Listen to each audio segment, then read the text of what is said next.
Hello everyone, नमस्कार, good morning बच्चा लोगों, कैसे हैं आप सब लोग। चलिए शुरू करें आज की अपनी चर्चा। और आज की चर्चा होगी इकोनॉमिक सर्वे की चर्चा। और पूरे जोश खरोश के साथ, खासकर जो लोग 2026 और 27 वाले भी हैं, यानी 26 और 27 दोनों के बच्चों को बहुत कुछ लाभ होने वाला है। और खासकर स्वाभाविक है 2026 में जो प्रीलिम्स की तैयारी करने जा रहे हैं उनके लिए तो एक गोल्डन अपॉर्चुनिटी है ये, इकोनॉमिक्स को बेसिक से समझने का। जिन भी बच्चों को, मैं कहूंगा अपने घर के जो छोटे यानी 9, 10, 11, 12 के जो बच्चे हैं, ग्रेजुएशन कर रहे हैं या पीजी कर रहे हैं, कोशिश करिएगा अगर वो इकोनॉमिक्स को समझना चाहते हैं, शायद यहीं से उनकी इकोनॉमिक्स की एक अच्छी नींव पड़ जाए।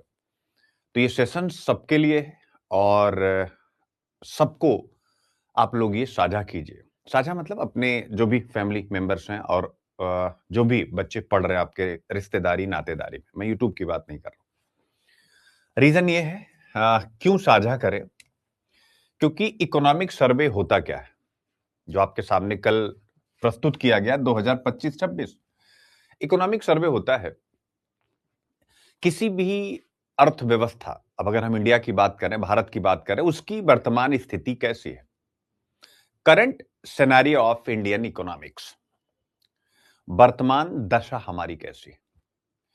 अब अगर किसी भी बच्चे को उसकी वर्तमान दशा पता हो, मैं कहता हूं इकोनॉमिक्स में नहीं है, उसकी अपनी, जैसे आप अगर यूपीएससी की तैयारी कर रहे हैं, आप 9th में, 10th में, 11th में, 12th में, ग्रेजुएशन कर रहे हैं, पीजी कर रहे हैं, और आपको यह पता है कि आपकी वर्तमान दशा कैसी है, तो उस वर्तमान दशा के आधार पर, यानी करंट सिचुएशन, करंट सिनेरियो के बेस पर क्या आप अपने फ्यूचर का बेहतर प्लान कर पाएंगे? बोलिए। आपकी तरफ से आंसर आएगा, जी हां सर, हम अपने फ्यूचर का बेहतर प्लान कर पाएंगे जब आपको प्रेजेंट पता होता। और केवल फ्यूचर का प्लान नहीं, अगर वर्तमान स्थिति आपकी अच्छी है, तो वर्तमान स्थिति अगर अच्छी है तो एक कॉन्फिडेंस, एक आत्मविश्वास भी आपके अंतर्गत आता है कि नहीं आता? आपके अंदर आता है, आपके अंतर्गत भी आता है, जो आसपास का इकोसिस्टम होता है। तो वर्तमान स्थिति अगर अच्छी है तो हम भविष्य के लिए एक बेहतर रोड मैप बनाते हैं। एक, अगर वर्तमान स्थिति अच्छी है तो हमारा आत्मविश्वास बहुत अच्छा होता है, और जो हम फ्यूचर का रोड मैप बनाते हैं उसके लिए हमें बहुत बेसिक चीजें अपने आप उपलब्ध होती, चूंकि आपका वर्तमान अच्छा है। स्वाभाविक है, सभी का वर्तमान हर एक परिस्थिति में अच्छा नहीं होता, उसमें कुछ चैलेंज भी होते हैं। तो जो चैलेंज हैं वो हमें एक अपॉर्चुनिटी देते हैं कि उन चैलेंज से हम कैसे निपटें, और उसके लिए हम जो नीतियां बनाते हैं, जो पॉलिसी बनाते हैं, और उसी पॉलिसी या नीति के हिसाब से हम वहां से बाहर निकलते हैं, जिसे हम वे फॉरवर्ड कहते हैं। तो वर्तमान स्थिति आपके जीवन के लिए भी जानना बहुत आवश्यक होता है, और अगर आप इकोनॉमिक्स पढ़ रहे हैं तो स्वाभाविक है आ, उस संदर्भ में तो और भी महत्वपूर्ण हो जाता है। तो जो इकोनॉमिक सर्वे होता है, सबसे पहला फैक्ट आपके सामने जो रखने जा रहा हूं वो ये होता है कि इकोनॉमिक सर्वे के द्वारा किसी भी देश की वर्तमान आर्थिक स्थिति का हमें अंदाजा लगता है, वर्तमान आर्थिक स्थिति का हमें पता लगता है। याद रखिएगा, वर्तमान यानी 2025-26 का जो फाइनेंशियल ईयर है, 25-26 का जो फाइनेंशियल ईयर है, उसकी करंट सिचुएशन का हमें पता लगता है। भारत सरकार का वित्त मंत्रालय यह निकालता है, और स्वाभाविक रूप से चीफ इकोनॉमिक एडवाइजर इसे प्रस्तुत करते हैं। आज का जो लेक्चर है, नोट कर लीजिए, कॉपी पेन निकाल लीजिए, लिखते चलिए। आज का जो लेक्चर है वो चीफ इकोनॉमिक एडवाइजर साहब ने, यानी भारत के मुख्य आर्थिक सलाहकार साहब ने जो पीपीटी प्रेजेंट की है, वही पीपीटी आज मैं प्रेजेंट करने जा रहा हूं। आपको दोनों चीजें देखनी है मेरे लेक्चर के बाद। उनका भी लेक्चर पीआईबी पे है, और उसके साथ ही आज जो मैं लेक्चर कर रहा हूं उसको भी देखना है। उनका भी लेक्चर इंट्रोडक्टरी था, यानी जो भी इकोनॉमिक सर्वे की पूरी समरी थी वह उन्होंने लगभग अपने 55 से 56 मिनट के इंटरव्यू में, सॉरी, 55 से 56 मिनट के लेक्चर में उन्होंने बात कही, और बाद में लगभग 25 से 30 मिनट पूरी टीम का मीडिया ने इंटरव्यू किया। तो 1 घंटा 29 मिनट, 1 hour 29 मिनट्स का उनका पूरा इकोनॉमिक सर्वे का प्रेजेंटेशन प्रेस इंफॉर्मेशन ब्यूरो पर अवेलेबल है। आप सब पीआईबी यूट्यूब पर आप जो है सर्च कीजिएगा तो उन्हीं का वीडियो सबसे पहले आएगा, और सभी बच्चों को सुनना। बट अगर हम यूपीएससी की तैयारी कर रहे हैं तो स्वाभाविक रूप से बच्चों कहीं ना कहीं क्या हो जाता है कि अब वो तो पूरे देश का सिनेरियो प्रस्तुत करें, तो वो यूपीएससी के लिए उसमें आपको जब देखोगे तो कुछ मिलेगा नहीं, क्योंकि वो तो केवल डेटा बता रहे हैं। आप देखोगे, अगर आप सबने देखा भी हो, तो 1 घंटे तक उन्होंने केवल डेटा पर डिस्कशन किया कि हमने ये किया, हमने ये किया, मतलब ऐसा, ऐसा, ऐसा। तो कुछ बच्चे ऐसे होंगे जिन्हें लगेगा कि वो प्रेजेंटेशन जो चीफ इकोनॉमिक एडवाइजर साहब ने कही, हमने सुन ली है और हमारे पास भी वो सारे स्क्रीनशॉट हम ले ही सकते हैं, कौन सी बड़ी बात है, और हमारा तैयार हो गया। नहीं, यूपीएससी के एस्पिरेंट के लिए वहीं से असली समस्या शुरू होती है, जहां पर उन्होंने प्रेजेंटेशन अपनी प्रस्तुत की है। उन्होंने ओवरऑल कंडीशन को डिफाइन कर दिया केवल, लेकिन यूपीएससी के एस्पिरेंट को ओवरऑल कंडीशन जाननी है, ट्रेंड्स जानने हैं, लेकिन उसके साथ साथ हर एक टर्म जो उनकी स्लाइड में यूज किया गया है, किनकी, चीफ इकोनॉमिक एडवाइजर साहब की स्लाइड में जो एक एक टर्म, एक एक शब्दावली यूज की गई है, वो टर्म आपको जानना है, वो शब्दावली आपको जाननी है, उसकी मीनिंग जाननी है, और उस मीनिंग के साथ जो ट्रेंड है वो जानना है, और उसको जानना ही नहीं, समझना है, और एग्जाम ओरिएंटेशन, प्रीलिम्स की अप्रोच के साथ, मेंस की अप्रोच के साथ उसकी प्रैक्टिस भी करनी। तो आप समझ गए होंगे मेरी इतनी बात से कि आज की क्लास का ओरिएंटेशन क्या है। नंबर 1 मेरे प्यारे बच्चों, चीफ इकोनॉमिक एडवाइजर साहब ने जो जो डिस्कशन किया है वही यहां है, बट वो यूपीएससी और स्टेट पीसीएस जिनका भी है उसके बिल्कुल अकॉर्डिंग है, यानी हम चलेंगे यूपीएससी के सिलेबस के हिसाब से। और सिलेबस में नोट करिएगा, ये केवल प्रीलिम्स के लिए नहीं है, जो 2026 का मेंस लिखेंगे तो ये मेंस के लिए भी है, और जो 2027 का प्रीलिम्स मेंस देंगे उनके लिए यह एक बैकबोन का काम करेगी। कम से कम एक अच्छी अंडरस्टैंडिंग अब की बार बनी तो अगली बार आपके लिए चीजें और आसान हो जाएंगी। सिंपल सी बात। तो आज के सेशन में जो सबसे महत्वपूर्ण बात ये मैंने आपके सामने रखी कि प्रीलिम्स और मेंस दोनों के लिए ये सेशन होगा, प्रीलिम्स और मेंस दोनों के लिए होगा। अगली बात जो इसमें मैं आपसे कहना चाहूंगा, कॉपी में लिखिए, लगभग 25 से 30 लेक्चर होंगे, लगभग 25 से 30 लेक्चर होंगे इस सेशन के। अब 25 से 30 क्यों होंगे, पहले वह क्लियर कर दूं, फिर उसके बाद सब्जेक्ट में चलूंगा। यानी एक क्लास है ये, और ये 25 से 30 क्यों होंगे, उसके पीछे रीजन है कि हर एक स्लाइड में एक कहानी है। धनिए समझिएगा इस चीज को, हर एक स्लाइड में एक स्टोरी है।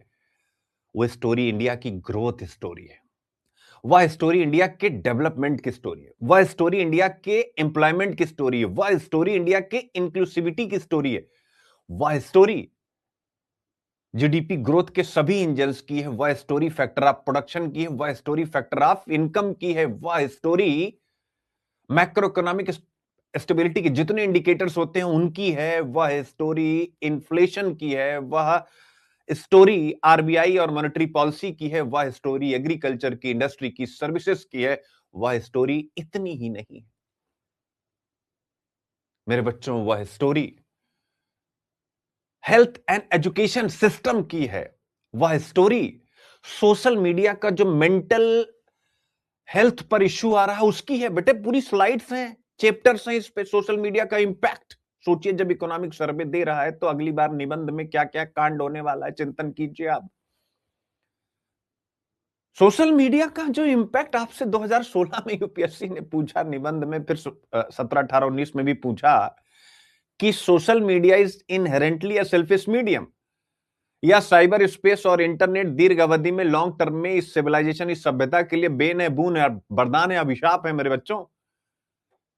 वो एक पूरा, मैं नहीं, बुक में नहीं, चीफ इकोनॉमिक एडवाइजर साहब ने उस पर डिस्कशन किया, पूरी एक पीपीटी है और पूरा एक चैप्टर है। हेल्थ, ओबेसिटी, ओबेसिटी पर पूरा एक एक बहुत बड़ा सेक्शन है इस बार इकोनॉमिक सर्वे का। ओबेसिटी आपके सामने जो समस्या होने वाली है, ओबेसिटी के द्वारा जो बीमारियां होने वाली हैं और हो रही हैं, फिर आप समझ सकते हैं, फिर एआई, एआई के साथ जितने भी अपॉर्चुनिटीज, चैलेंजेस, वो सब कुछ। तो मैंने कहा 30 लेक्चर क्यों हो रहा, समझ में आ रहा। फिर इसके बाद एनर्जी, कैसे हम रिन्यूएबल एनर्जी की तरफ जा रहे हैं, क्या क्या सब कुछ। और मेरे बच्चों इतना ही नहीं, ये सब तो है इकोनॉमिक्स में जो आप पढ़ते हैं, यानी मैक्रो इकोनॉमिक्स में जो जो आपको मैंने पढ़ाया, जो जो आप जानते हैं स्वयं भी, वो सब तो है, लेकिन उसके साथ साथ जो एक बड़ी अच्छी चीज़ है जहाँ पर आज के लेक्चर का मैं समापन करूँगा, क्योंकि यह उनका जो चीफ इकोनॉमिक एडवाइज़र साहब का जो पूरा ये मैंने रखा हुआ प्रेजेंटेशन आज हो नहीं पाएगा। मैंने पहले बोला 30 लेक्चर लगेंगे, 2.5 से 3 घंटा आज लगेगा, लेकिन ऐसे ही रोज लगेंगे। मेरे बच्चों, जहां पर मैं रोकूंगा जान के रोकूंगा। लास्ट स्लाइड जो आज मैं डिस्कस करूंगा वो सिविक सेंस के ऊपर है।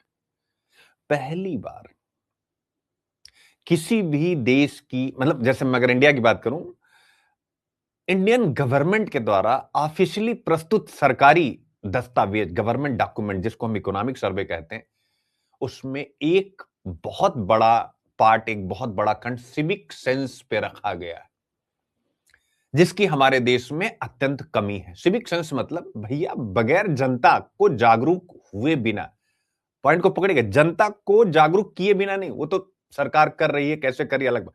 बगैर जनता को जागरूक हुए बिना, जनता का स्वयं इस देश के विकास के योगदान में अपनी भूमिका डाले बिना हम इस देश को विकसित नहीं बना पाएंगे। बनाएंगे तो बड़ा अधूरा भारत बनेगा। तो सिविक सेंस पर एक पूरी स्लाइड, एक पूरा कंटेंट है।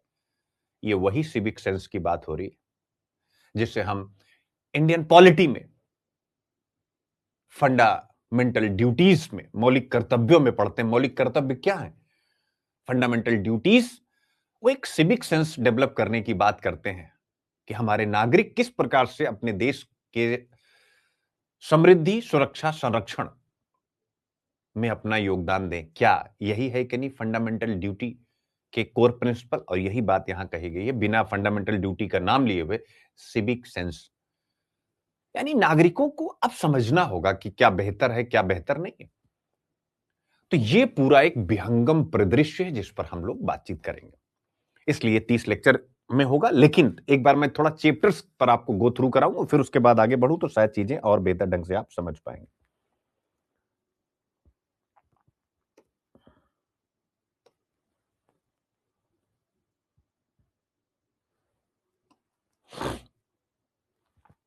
तो आप ये देखिए, इकोनॉमिक सर्वे इस बार की आई है 739 पेज में। अब आप सोच सकते हो कि अगर मैं कोर कोर केवल पढ़ाऊं तो क्या आपका काम हो पाएगा?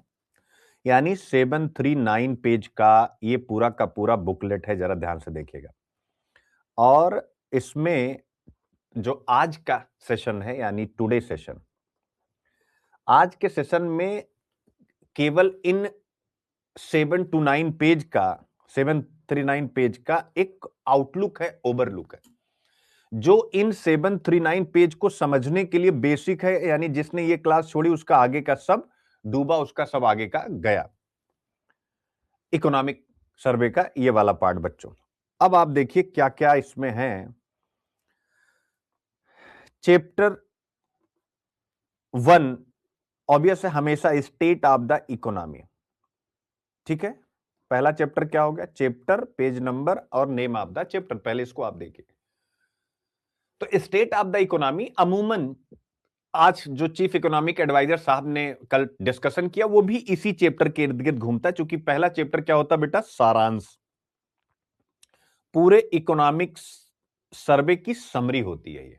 तो पहला, तो आप देख सकते हैं कितना समय लगने वाला है, और आपको बहुत मजा आएगा। ये उन बच्चों को ज्यादा मजा आएगा पढ़ने में जो हिंदू की क्लास कहीं ना कहीं मुझसे या कहीं से भी, जहां से भी पढ़ रहे हैं, और खासकर जो अपने IQ IP वाले हैं, आप देखिएगा इकोनॉमिक पढ़ते समय जैसे लगेगा कि आप कितना मीठा पानी पी रहे हैं। यानी ये इकोनॉमिक सर्वे आपको बिल्कुल हलवा सा लगेगा, क्योंकि हमने एक वर्ष में पूरी दुनिया को, चाहे वो इकोनॉमी के एंगल से हो, चाहे वो जियोपॉलिटिक्स के एंगल से हो, चाहे वो इंटरनेशनल इंस्टीट्यूशंस या रूल बेस्ड वर्ल्ड ऑर्डर के एंगल से हो, या पूरा देश यानी जो इंडिया की चाहे इकोनॉमी हो, इकोनॉमी में चाहे एग्रीकल्चर अलाइड एक्टिविटी हो, मैन्युफैक्चरिंग हो, सर्विसेज हो, बैंकिंग हो, आरबीआई की पॉलिसीज हो, चाहे फिजिकल कंसोलिडेशन का पार्ट हो, सब कुछ एक साल में हम लोगों ने बड़ी गहराई के साथ पढ़ा है कि नहीं? नॉट करंट अफेयर्स,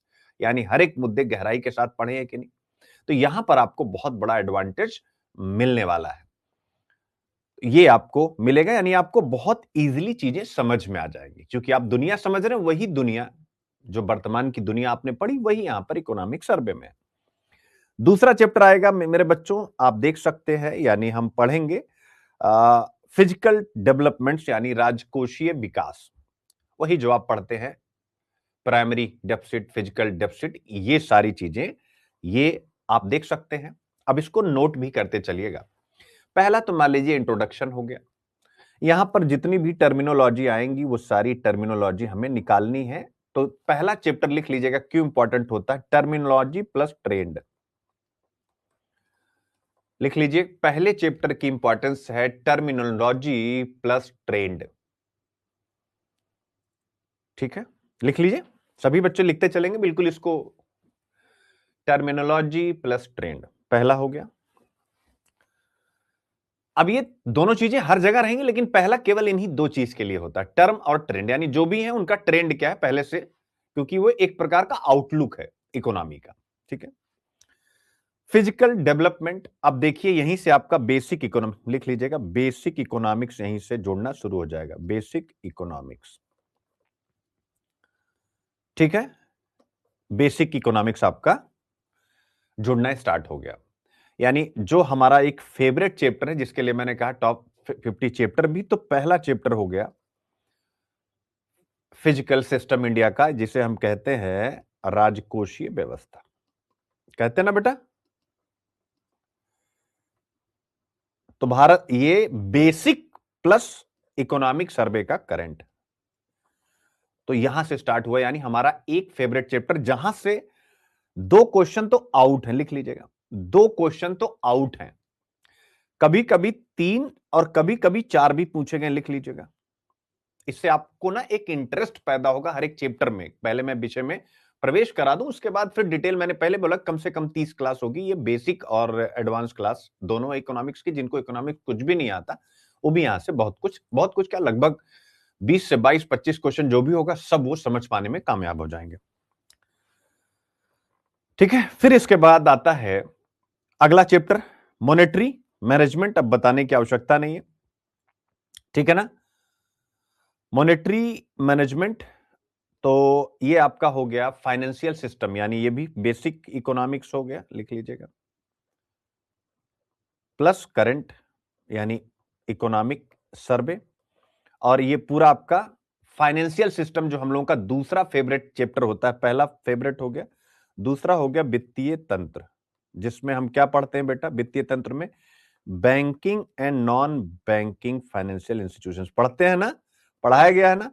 तो ये चैप्टर उसके साथ कनेक्ट हो जाएगा बच्चों। तो बैंकिंग और नॉन बैंकिंग से मेरे बच्चों मिनिमम आप मान के चलिए 3 क्वेश्चन तो आपको मिलेंगे। ठीक है ना, 3 क्वेश्चन यहां मिनिमम की बात मैं कर रहा हूं। तो ये भी हमारे लिए भवाल टाइप का हो जाता है, यानी दूसरा मैंने लिख दिया तीसरे में, लेकिन आपको ठीक है। फिर आता है एक्सटर्नल सेक्टर, ठीक है ना, यानी करंट अकाउंट डेफिसिट और ये सारी चीजें जितनी भी हैं। तो एक्सटर्नल सेक्टर मेरे प्यारे बच्चों आपको 2 से 3 क्वेश्चन इस समय यह मिलेगा, रूपी डेप्रिसिएशन, बहुत सारी चीजें।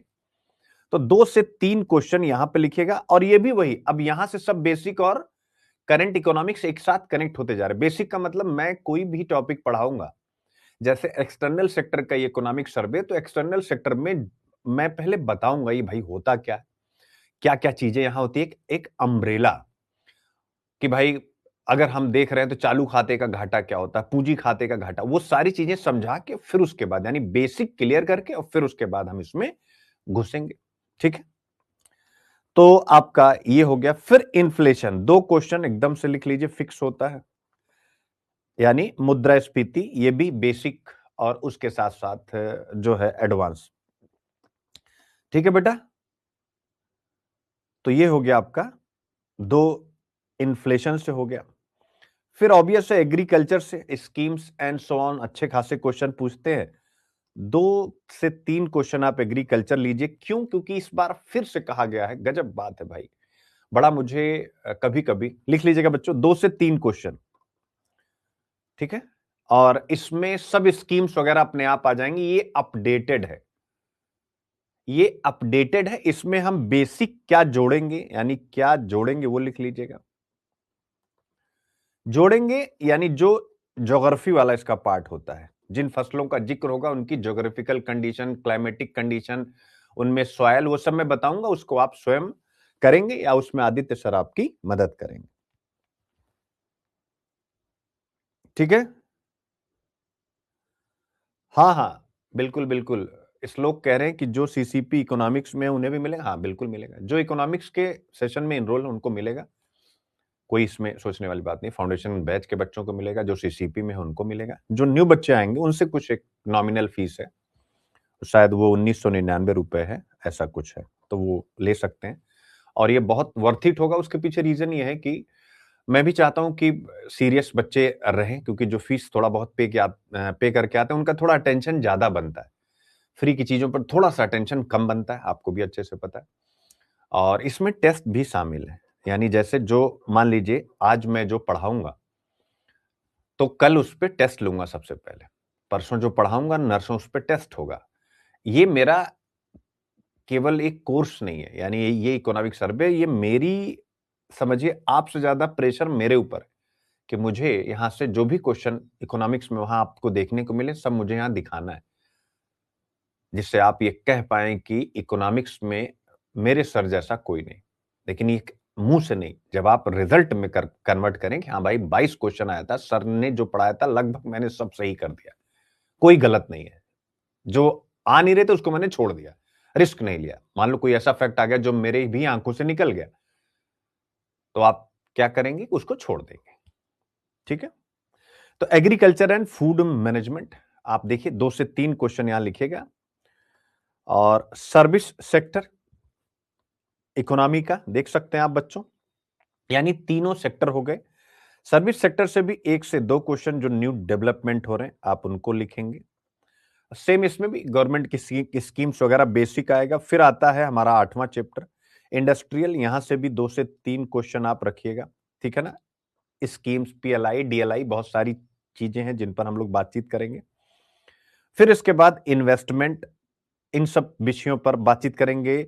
डिजिटल इंफ्रास्ट्रक्चर पर, ये न्यू इकोनॉमी आप लिख लीजिएगा बच्चे, ये न्यू इकोनॉमी जो अब इस समय डेवलप हो रही है, क्योंकि अब एग्रीकल्चर, इंडस्ट्री, सर्विसेज क्या हो गई, ये ओल्ड इकोनॉमी है जो तब भी हर कॉन्टेक्स्ट में वैल्यूएबल थी, आज भी हमेशा रहेंगी। ये नहीं कि ओल्ड का मतलब उनका काम नहीं है। न्यू इकोनॉमी यानी जो इकोनॉमी के नए फेस निकल करके आ रहे हैं। ठीक है ना। तो जैसे डिजिटल इंफ्रास्ट्रक्चर हो गया, इस प्रकार की चीजें। ठीक है ना। तो अब इन पर थोड़ा सा हमें ज्यादा फोकस करना पड़ेगा, अभी तक इस पे क्वेश्चन आया नहीं, तो अब यहां मुझे नहीं पता एक आएगा दो आएगा, लेकिन ये सब न्यू एरियाज हैं, लिख लीजिएगा, न्यू, जहां पर हमें अब फोकस करना पड़ेगा। ठीक है ना।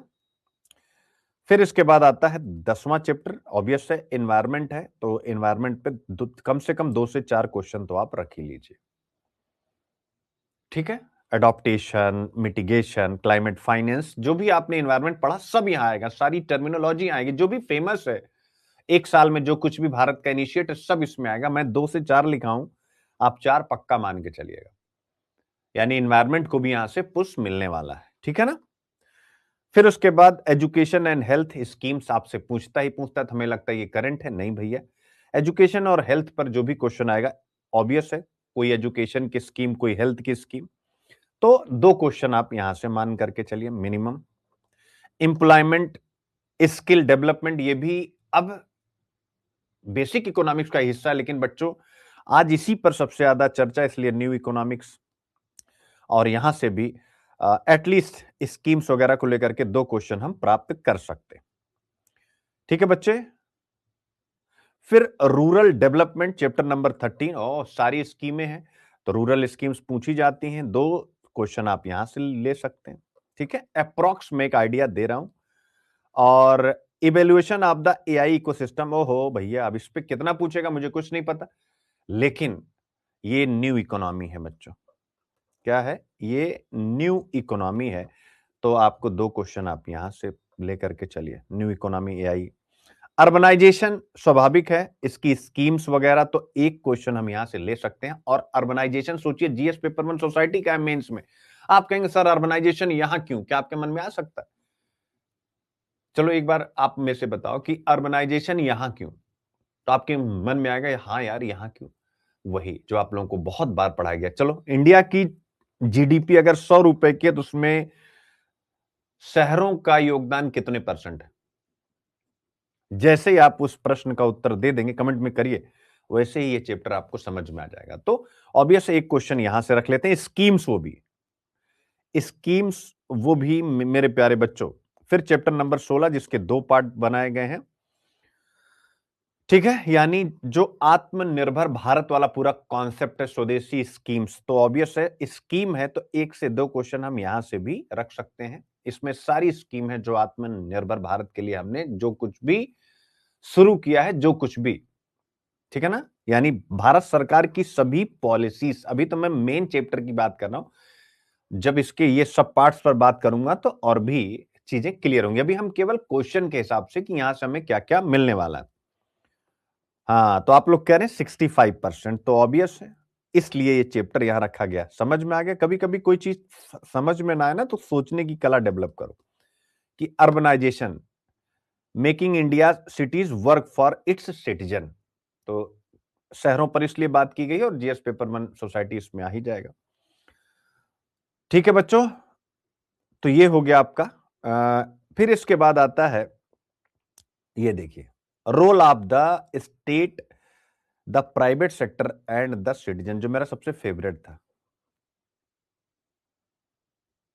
ठीक है, तो यहां पर बहुत बेहतर ढंग से ये चैप्टर पहली बार इस तरीके से रखा गया जिसमें स्टेट पर भी बात हुई कि स्टेट की कैपेसिटी क्या है, राज्यों की क्षमता क्या, चाहे फाइनेंस की हो, चाहे लेबर फोर्स की हो, चाहे आउटकम की हो, चाहे उनके रिसोर्सेस की हो, कि उनको रिसोर्सेस को लेकर के सरकार केंद्र क्या मदद कर रही है और क्या उनके सामने क्रंचेस है, क्या उनके सामने चैलेंज है। तो ये आप देख सकते हैं बच्चों। तो ये आपके सामने 16 क्या 17 चैप्टर लगभग लगभग हो गए। तो एक बार अगर हम काउंट करें तो देख सकते हैं ये सब भी न्यू इकोनॉमिक्स हैं। तो आप सबको तैयार रहना होगा, न्यू इकोनॉमिक्स से क्वेश्चन पूछे जा सकते हैं। मुझे बताएं, क्या इसके पीछे का कोई भी सर्वे, भले ये चीजें सर्वे के अंदर किसी चैप्टर में आती हूं, लेकिन क्या अलग से इस टाइप से एक चैप्टर बनाए गए हैं? बोलिए, क्या ये जो 13, पहले लगभग 13 चैप्टर आते थे, कभी कभी 14 आते हैं, ये जो 17 चैप्टर हो गए, 16 का पार्ट 1 और पार्ट 2 मिला के मैं 17 कह रहा हूं, तो क्या ये जो new part as a chapter शामिल किए गए? ऐसा नहीं पहले आई की चर्चा नहीं होती, लेकिन अलग चैप्टर के रूप में हुई है क्या? कमेंट कीजिए। नहीं हुई है ना?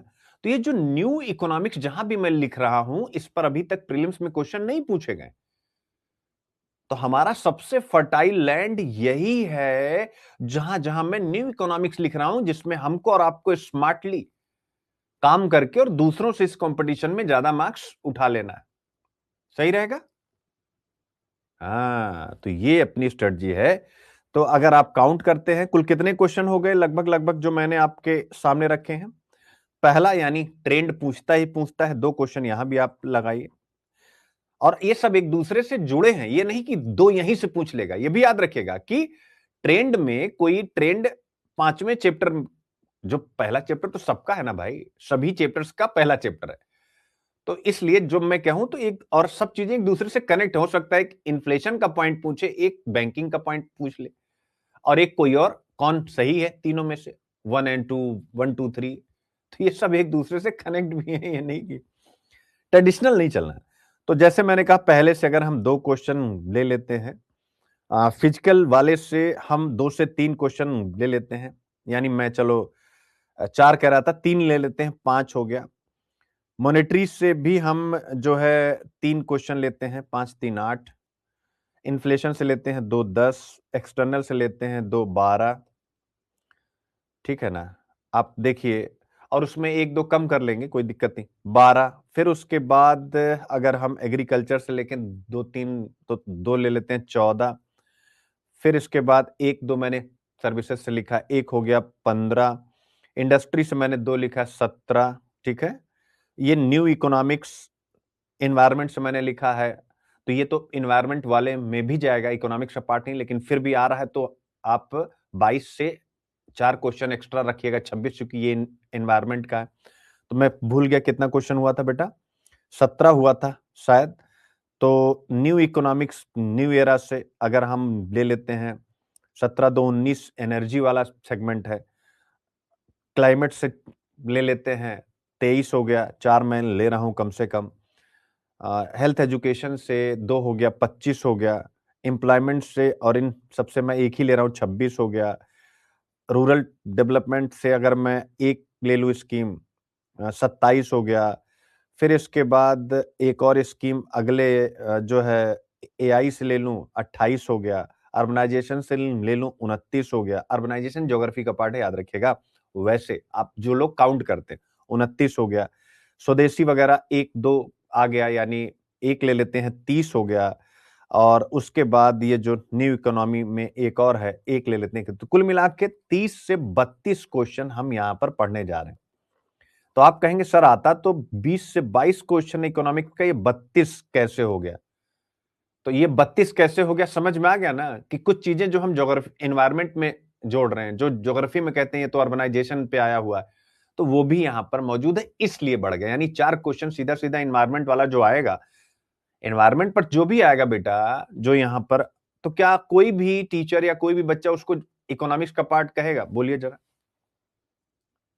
कोई भी टीचर या कोई भी, जब 2026 का 24 मई का पेपर शाम को एनालिसिस होगा, तो ये क्या कहेगा? बताइएगा मुझे। बोलिए, एनवायरमेंट को कहेगा ना कि ये तो 4 इतने क्वेश्चन एनवायरमेंट के थे, इकोनॉमिक्स के इतने थे, वो तो बांट देगा। भूगोल के इतने थे। मैंने क्या बोला, एग्रीकल्चर में भूगोल वाला भी है कि अगर कोई एग्रीकल्चर की फसल पे हम बात कर रहे हैं, रबी खरीफ पर, तो उसकी भौगोलिक कंडीशन हम पढ़ रहे हैं। तो क्या सब बच्चों को क्लियर हो गया कि जो मैं 30-32 क्वेश्चन कह रहा हूं, वो जीएस के और पार्ट्स भी इसमें आ रहे हैं? तो इसका मतलब है कि आप एक बहुत गहरी चर्चा का हिस्सा बनने जा रहे हैं, अगर आप एग्री करेंगे। 30 से 32 क्वेश्चन की हम यात्रा यहां करने जा रहे हैं। और ये जो मैंने आपको डिस्कशन कराया है, ये बहुत कुछ सिखाता है। शहर शहर अच्छे होने चाहिए, इकोनॉमी का संबंध, एनवायरमेंट। जो इथिक्स में पूछा गया कि,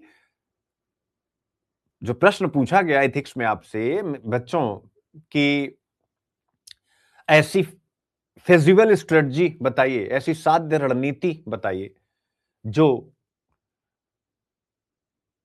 विकास को भी प्रभावित ना करे, यानी डेवलपमेंट भी हो और एनवायरमेंट को भी नुकसान ना हो, पर्यावरण का भी संरक्षण हो। पूछा था। देख लीजिए, भारत सरकार का इकोनॉमिक सर्वे, नाम है इकोनॉमिक सर्वे, काम कौन कर रहा? Finance ministry. और आपके सामने आउटकम क्या आ रहा है? एनवायरमेंट। तो इसका मतलब है कि अब हम इकोनॉमिक्स को एनवायरमेंट के साथ ही जोड़ करके चलेंगे। मजा आ गया। तो सारी चीजें आपको क्लियर हो गई, आपको यह पता लग गया कि यार ये तो 30 से 32 क्वेश्चन की जर्नी सुनील सर यहां से कराने जा रहे हैं। और जो पढ़े होंगे उनका ये रिवीजन भी हो जाएगा, और जो नहीं पढ़े होंगे वो पहली बार पढ़ के उनके पास रिवीजन करने का टाइम भी है। तो 30 से 32 क्वेश्चन की यात्रा हम लोग करने जा रहे हैं फॉर प्रीलिम्स। अभी मेंस का तो मैंने जिक्र ही नहीं किया, ठीक है ना? प्रीलिम्स की यात्रा करने जा रहे हैं 30 से 32 क्वेश्चन। अब आते हैं थोड़ा सा, क्योंकि चर्चा जरूरी है, तो मेंस की क्या हम यहां से, यानी जो भी कंटेंट है, क्योंकि ये बहुत अच्छे से रिकॉर्डेड फॉर्म में मौजूद रहेगा, जिस दिन आपका प्रीलिम्स हो जाएगा 24 मई, आप इस लेक्चर को फिर से देखना स्टार्ट करेंगे। अब हम आते हैं मेंस के लिए, ठीक है ना? तो मेंस में मेरे प्यारे बच्चों, क्या क्या इसमें कनेक्ट होगा, वो विस्तार से अभी मैं आपको बताऊंगा, यानी यहां पर। तो 30 से 32 क्वेश्चन हो गया प्रीलिम्स में, ठीक है? अब आते हैं, चीजों को आगे बढ़ाते हैं, ठीक है? तो economic survey 2025-26 and it's 16 chapters, क्या समझ गया? 799 पेज का डॉक्यूमेंट था, जिसे 16 पार्ट में बांटा गया। क्या ये आपको समझ में आ गया जो मैंने आपको समझाया? यानी पहला स्टेट ऑफ द इकोनॉमी, दूसरा फिजिकल डेवलपमेंट, तीसरा monetary management and financial intermediation, चौथा एक्सटर्नल सेक्टर, पांचवा इन्फ्लेशन, छठा एग्रीकल्चर एंड फूड मैनेजमेंट, सातवां सर्विसेज, आठवां इंडस्ट्री, नेक्स्ट लीप यानी industrial sector, investment and infrastructure, 10वां environment and climate change, 11 education and health, 14वां evolution of the AI ecosystem in India, 13वां rural development and social progress, 15 urbanisation, 16 part यानी इसके दो, ठीक है ना। यानी जो भी हम आत्मनिर्भर भारत में कर रहे हैं वो 16 पार्ट 1 और 16 पार्ट 2 स्वाभाविक है कि हम कैसे अपनी हर एक फील्ड में अपने आप को स्ट्रेटेजिक रूप से मजबूत कर रहे हैं, चाहे ग्लोबल सप्लाई चेन हो या कुछ अन्य अवधारणा यानी क्रिटिकल मिनरल्स और ये सारी चीजें। तो ये सारी चीजें आपके सामने आ गई, क्लियर है। तो ये कुल मिलाकर के 16 पार्ट और ये आपके सामने। यहां तक किसी बच्चे को डाउट है? और अभी तक हमने जो चर्चा की वो चर्चा की प्रीलिम्स की मेरे प्यारे बच्चों, और हमने कहा कि 30 से 32 क्वेश्चन हम प्रीलिम्स का करने जा रहे हैं, जो केवल इकोनॉमिक्स डायरेक्ट अगर आप सर्च करेंगे तो वो गलत होगा। यानी इसमें जो हम इकोनॉमिक्स के साथ साथ एनवायरनमेंट की पढ़ाई करने जा रहे हैं, इकोनॉमिक्स के साथ साथ जो एग्रीकल्चर जिसको ज्योग्राफी वाले कहते हैं मेरा भी है, और ठीक है ना, कुछ लोग एक अलग कैटेगरी ही बना दे रहे हैं, वाह रे वाह, कि इकोनॉमिक्स अलग इतने क्वेश्चन आए हैं और कह देते हैं एग्रीकल्चर के इतने क्वेश्चन आए हुए। तो यार एग्रीकल्चर तो इकोनॉमिक्स का पार्ट है, ठीक है ना, मेनली जो आप यूपीएससी में प्रीलिम्स में पढ़ते हैं। तो एग्रीकल्चर कह लें तो वो ज्योग्राफी इकोनॉमिक्स अगर ऐसा भी बांट लेते हैं तो भी कोई दिक्कत नहीं। तो ये सारे सेगमेंट शामिल हैं। फिर इसके बाद इसमें सोशल इकोनॉमिक्स भी शामिल है, जिसे हम क्या कहते हैं, हेल्थ और एजुकेशन। तो ये कोर इकोनॉमिक्स में हेल्थ और एजुकेशन क्या जीएस पेपर 2 का विषय है, सॉरी जीएस पेपर 3 का विषय है, मेंस के लिए भी और प्रीलिम्स के लिए भी। आप मुझे बताएं तो हेल्थ और एजुकेशन किसका विषय है? चिंतन कीजिए। मेंस में जीएस पेपर 2 का डायरेक्ट इकोनॉमिक के साथ इसे नहीं जोड़ा जाता है, नहीं तो 10 की 10 यूनिट में हेल्थ एजुकेशन भी होता है। शिक्षा, स्वास्थ्य, मानव संसाधन जीएस पेपर 2 में जोड़ा गया है। तो कहने का मतलब है कि उसमें हेल्थ एजुकेशन आ गया, और प्लस बच्चे जो 30-32 कह रहा हूं, न्यू इकोनॉमिक्स जो मैंने एक शब्द दिया है जो कहीं नहीं है, याद रखिएगा, ये मेरे द्वारा जनरेट किया गया शब्द है। जब मैं कल इकोनॉमिक सर्वे सुन रहा था ट्रेन में, तो उसी समय जो है ये मेरे दिमाग में है कि यार कुछ चीजें नई आ रही हैं। ये ऐसा नहीं है कि पिछले इकोनॉमिक्स सर्वे में, इकोनॉमी के सर्वे में इंक्लूड नहीं थी, यानी वो आती थी लेकिन वो किसी पैराग्राफ में, किसी पॉइंट में, किसी सब पॉइंट्स में डिस्कशन के रूप में। अब उनको सेपरेट चैप्टर बना दिया, यानी ये इकोनॉमी के नए चेहरे, न्यू फेसेस है। तो इसलिए 32 से 32 क्वेश्चन, सब बच्चे एकदम से 100% एग्री हैं, क्योंकि मैं हमेशा लॉजिकल आपको भी रखना चाहता हूं, खुद भी। क्योंकि अगर आप लॉजिकल नहीं हैं तो स्वाभाविक रूप से आप प्रीलिम्स में अपने आप को सेटल नहीं कर पाएंगे। अब आते हैं प्रीलिम्स पर एक बात और, जैसे लिखा हुआ 30 से 32 क्वेश्चन। अब अगर इसको हम कैटेगरी के अकॉर्डिंग बांटे, प्रीलिम्स का कट ऑफ जो मैं हमेशा करता हूं, कैटेगरी के अकॉर्डिंग कट ऑफ मेरे बच्चों, ठीक है ना।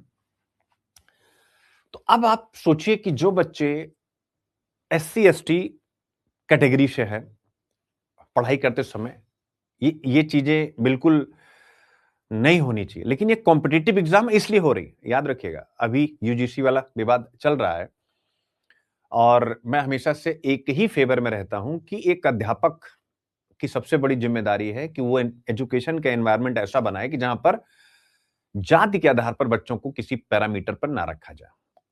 और ये एजुकेशन जो स्कूली कॉलेज एजुकेशन उसके लिए 100% सही है, लेकिन यहां कॉम्पिटिटिव एग्जाम है, तो जहां पर भी रिजर्वेशन अप्लाई है तो स्वाभाविक है सबसे पहला स्टेप हमारा ये होता है कि हम अपनी कैटेगरी के अकॉर्डिंग प्रीलिम्स को पहले टच करें। जनरल का नहीं, उनको अपने हिसाब से टच करना। ओबीसी की मेरिट लगभग लगभग जनरल के बराबर जा रही, तो उनको भी उसी हिसाब से चलना है। इसलिए ये कॉम्पिटिटिव एग्जाम है, यहां पर मैं थोड़ी फ्रीडम लेता हूं इस एक मामले में। अब आप मुझे बताओ, जो कैटेगरी के बच्चे अगर इकोनॉमिक सर्वे को धुआंधार उड़ा दें, किसी भी कैटेगरी से, आप अपना कट ऑफ मैं सबको बता चुका हूं आपका कितना मतलब होना चाहिए जो हम लोग, और जो जनरल के हैं या ओबीसी के हैं बच्चे, आपका कट ऑफ कितना है प्रीलिम्स का, और निकालिए उसमें से 30 से 32 क्वेश्चन आपको कितनी मदद करने जा रहा है। और ये मिलेगा, ये नहीं है कि ये मिलेगा नहीं, मैंने लिख दिया 30 से 32 क्वेश्चन आपको मिलेगा। मैंने कहा ना, एक महीने की क्लास है ये, और इकोनॉमिक सर्वे की। उसके बेस पर हम बेसिक में जाएंगे। तो अगर एग्रीकल्चर इंडस्ट्री सर्विसेज कहेंगे तो अगर इंडस्ट्रियल क्लस्टर शब्द का जिक्र आया, औद्योगिक संकुल, तो आपसे कहेंगे नहीं कि ज्योग्राफी की इस बुक में औद्योगिक संकुल, या मैं आपको बता करके फिर आदित्य सर को उसी चैप्टर पर आपके साथ कनेक्ट करूंगा कि जरा बच्चों को इंडस्ट्री में जो ये चीजें आई हुई हैं, जो ज्योग्राफी के पॉइंट ऑफ व्यू से बच्चे समझ लें, तो प्रीलिम्स में उनको एक एडवांटेज और मिल जाएगा। तो क्या कराऊंगा नहीं? क्या जब हम क्लाइमेट चेंज पर बात करेंगे तो पोलर बॉटेक्स वगैरह जो आप लोगों को डिस्कस किया गया है, तो जब मैं एनवायरमेंट इकोनॉमिक्स पर बातचीत करूंगा, यानी पर्यावरण अर्थशास्त्र पर, तो उसमें जो कुछ भी adaptation, mitigation, climate smart system, इन सब पर जो भी बातचीत हुई, बड़ा चैप्टर है वो। हमने क्या फसलें बनाई, क्या नहीं बनाई, वो सारी चीजें जब डिस्कस होंगी, उसमें जो जो डिटेल चाहिए होगा, क्या वो डिटेल आपको नहीं दिया जाएगा? तो इसलिए मैंने कहा 30 से 32 क्वेश्चन के लिए हम यहां तैयारी करने जा रहे हैं। हमारी देश दुनिया में जो घटित हो रहा है उसका हम बेसिक पढ़ लेंगे, तो इकोनॉमिक सर्वे हमारे लिए बहुत बड़ा माइलस्टोन साबित होने वाला है। तो 30 से 32 अब आप अपने कट ऑफ में निकालिए और सोचिए कि अगर हम यहां से मिनिमम, यानी गलत ना होने दें, कोई एक आध गलत हो जाए, जो नहीं आ रहा है 30-32 में, हम उसको स्किप कर दें और सही सही सही करें। अगर हम यहां से 25 क्वेश्चन सही कर लेंगे कट कुटा करके, यानी 32 में से 30 में से, रही 30 में से हम 25 क्वेश्चन अगर सही कर ले जाए, 5 क्वेश्चन मैं छोड़ दे रहा हूं कि एक सही होगा तो 3 गलत होंगे, तो आपस में बैलेंस कर लेंगे, इस टाइप का। तो 25 अगर आपका सही हो गया, तो अब आप जितने भी बच्चे, यानी इनमें से अगर हम 25 कर ले जाएं, और इस समय प्रीलिम्स के आप मूड में है, जोश में है, तो कर सकते हैं 30 में से 25। अब आप अपनी अपनी कैटेगरी के हिसाब से यहां पर कनेक्ट कर लीजिए, यानी SC ST, दिव्यांग बच्चे जो भी हैं, प्लस EWS कैटेगरी के बच्चे, और जनरल और OBC। अब आप इतने क्वेश्चन को, यानी 25 क्वेश्चन को अपने कट ऑफ से नीचे लाइए, तो क्या आपको इजी नहीं हो गया कि अभी जो पिछले 5 वर्षों का ट्रेंड है उसके हिसाब से अब आपको सभी विषयों को मिला करके 25 क्वेश्चन पे काम करना है। और आपका फर्स्ट राउंड, जो मैंने, आपको याद होगा, आप लोगों से कहा था कि 1 फरवरी से क्लास स्टार्ट होगी, फर्स्ट राउंड में 50 क्वेश्चन सही, वो यही है।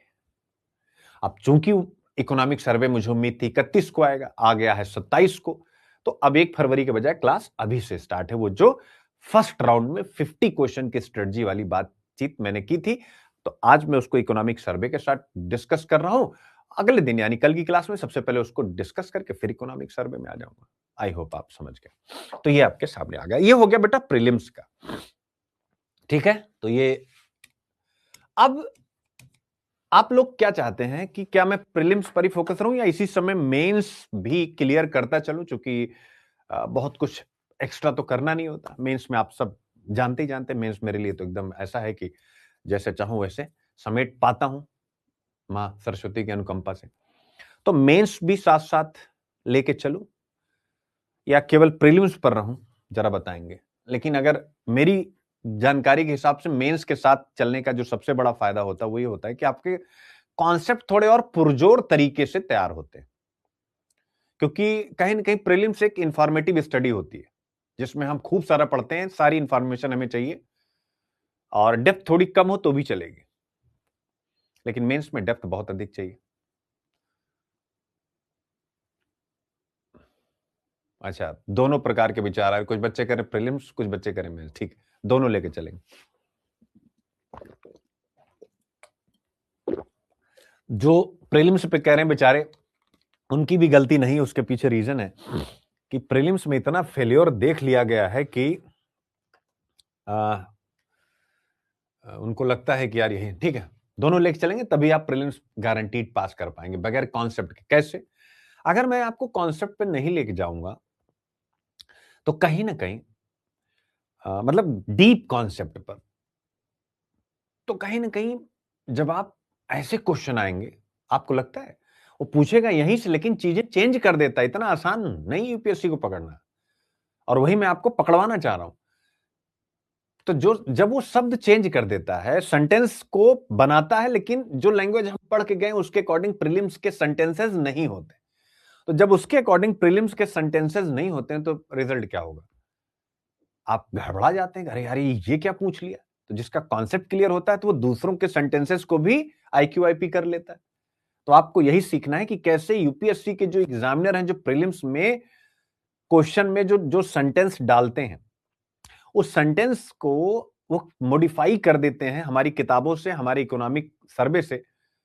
तो उस मॉडिफिकेशन में हम फंस जाते हैं और निकलने के बाद इस बार यूपीएससी ने रुलाया, यूपीएससी ने ऐसा नहीं, गलत। हमें काहे नहीं रुलाया? इतनी कम सीट हमारे टाइम पे होती थी, क्यों नहीं मेरा प्रीलिम्स रुकता था? आपके सामने तो ऐसा व्यक्ति है ना जिसने लगातार प्रीलिम्स निकाला हुआ, ये भी नहीं कोई एक बार, दो बार, तीन बार। समझ पा रहे हैं मैं क्या कहना चाह रहा हूं? तो आपका मेंटर ही है जो कह रहा है कि हमारे टाइम में तो कभी 1000 सीट नहीं, इनफैक्ट 600 सीट नहीं आई। आप में तो 1000 है ना, तो मेरा क्यों नहीं रुका प्रीलिम्स? आपके मेंटर का या राज पटेल का प्रीलिम्स एक बार रुका, उसके बाद क्यों नहीं रुका? 3 अटेम्प्ट लगातार, 3 इंटरव्यू। ऐसे बहुत सारे बच्चे। मैं उसी की बात नहीं कर रहा हूं, जैसे वैभव का एक बार निकला तो 2 बार निकला उसका। अपने जो बच्चे हैं, दुर्गेश का निकला लगातार 2 बार निकला, यानी पीछे भले रुकता लेकिन एक बार निकलने के बाद फिर अगला निकला। क्यों ऐसा होता है कि लगातार आपका निकलता है? बहुत सारे बच्चे हैं, चिंतन कीजिए। इसलिए कि एक ट्रैक मिल जाता है। वो ट्रैक क्या होता है? मॉडिफिकेशन को पकड़ना। यानी पहली बार निकला तो लग जाता है, फिर अगली बार अच्छा एग्जामिनर जो सेंटेंस में चेंज कर रहा है, ऐसा नहीं वो गलत लिख रहा है कि चलो नाइदर वन नॉर टू, नहीं, वो हर बार नहीं, वो आपके आए मतलब आपके जाने हुए कॉन्सेप्ट को, फैक्ट को तो बदल नहीं सकता, तो जाने हुए कॉन्सेप्ट में थोड़ा सा अपनी तरफ से लैंग्वेज मॉडिफाई कर देता है। तो उसमें जो स्मार्ट होता है, जिसको कॉन्सेप्ट क्लियर होता है, वो आसानी, अच्छा ओके ये बात कह रहा है। इसको आप ऐसे समझिए जैसे वेदों में कहा गया, एक सद विप्रा बहुधा वदंती, सत्य एक है, विद्वान उसे अनेकों प्रकार से कहते हैं। तो सत्य है सीआरआर, सत्य है एसएलआर, सत्य है रेपो रेट, सत्य है फाइनेंस का जो पूरा आपका सिस्टम है, आरबीआई मॉनेटरी पॉलिसी, सत्य है ये। इस सत्य को विद्वान, यानी अगर मैं अपनी किताब लिखूं तो मैं अपने ढंग से कहूंगा, कोई इकोनॉमिक्स की बुक दूसरा लिखेगा वो अपने हिसाब से कहेगा।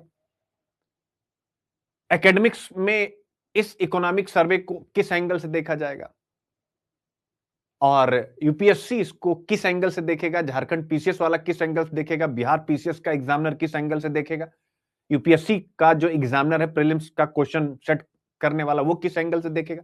क्या आप कह सकते हैं कि बिहार, झारखंड, राजस्थान या किसी भी स्टेट का एग्जामिनर सेम वैसा ही इकोनॉमिक सर्वे को लेकर प्रश्न बनाएगा, सेंटेंसेस क्रिएट करेगा जैसा यूपीएससी करेगा? मेरे इस प्रश्न का आप उत्तर दीजिए, क्या ऐसा करेगा? नहीं करेगा ना। यूपीएससी अपने ढंग से उन्हीं फैक्ट्स को, उन्हीं कॉन्सेप्ट्स को मॉडिफाई करेगा। बिहार पीसीएस अपने ढंग से, यूपी पीसीएस अपने ढंग से, उत्तराखंड अपने ढंग से, एमपी अपने ढंग से, उड़ीसा अपने ढंग से, महाराष्ट्र अपने ढंग से। तो लिख लीजिए कॉपी में, मॉडिफिकेशन सबसे ज्यादा महत्वपूर्ण वर्ड है, मॉडिफिकेशन।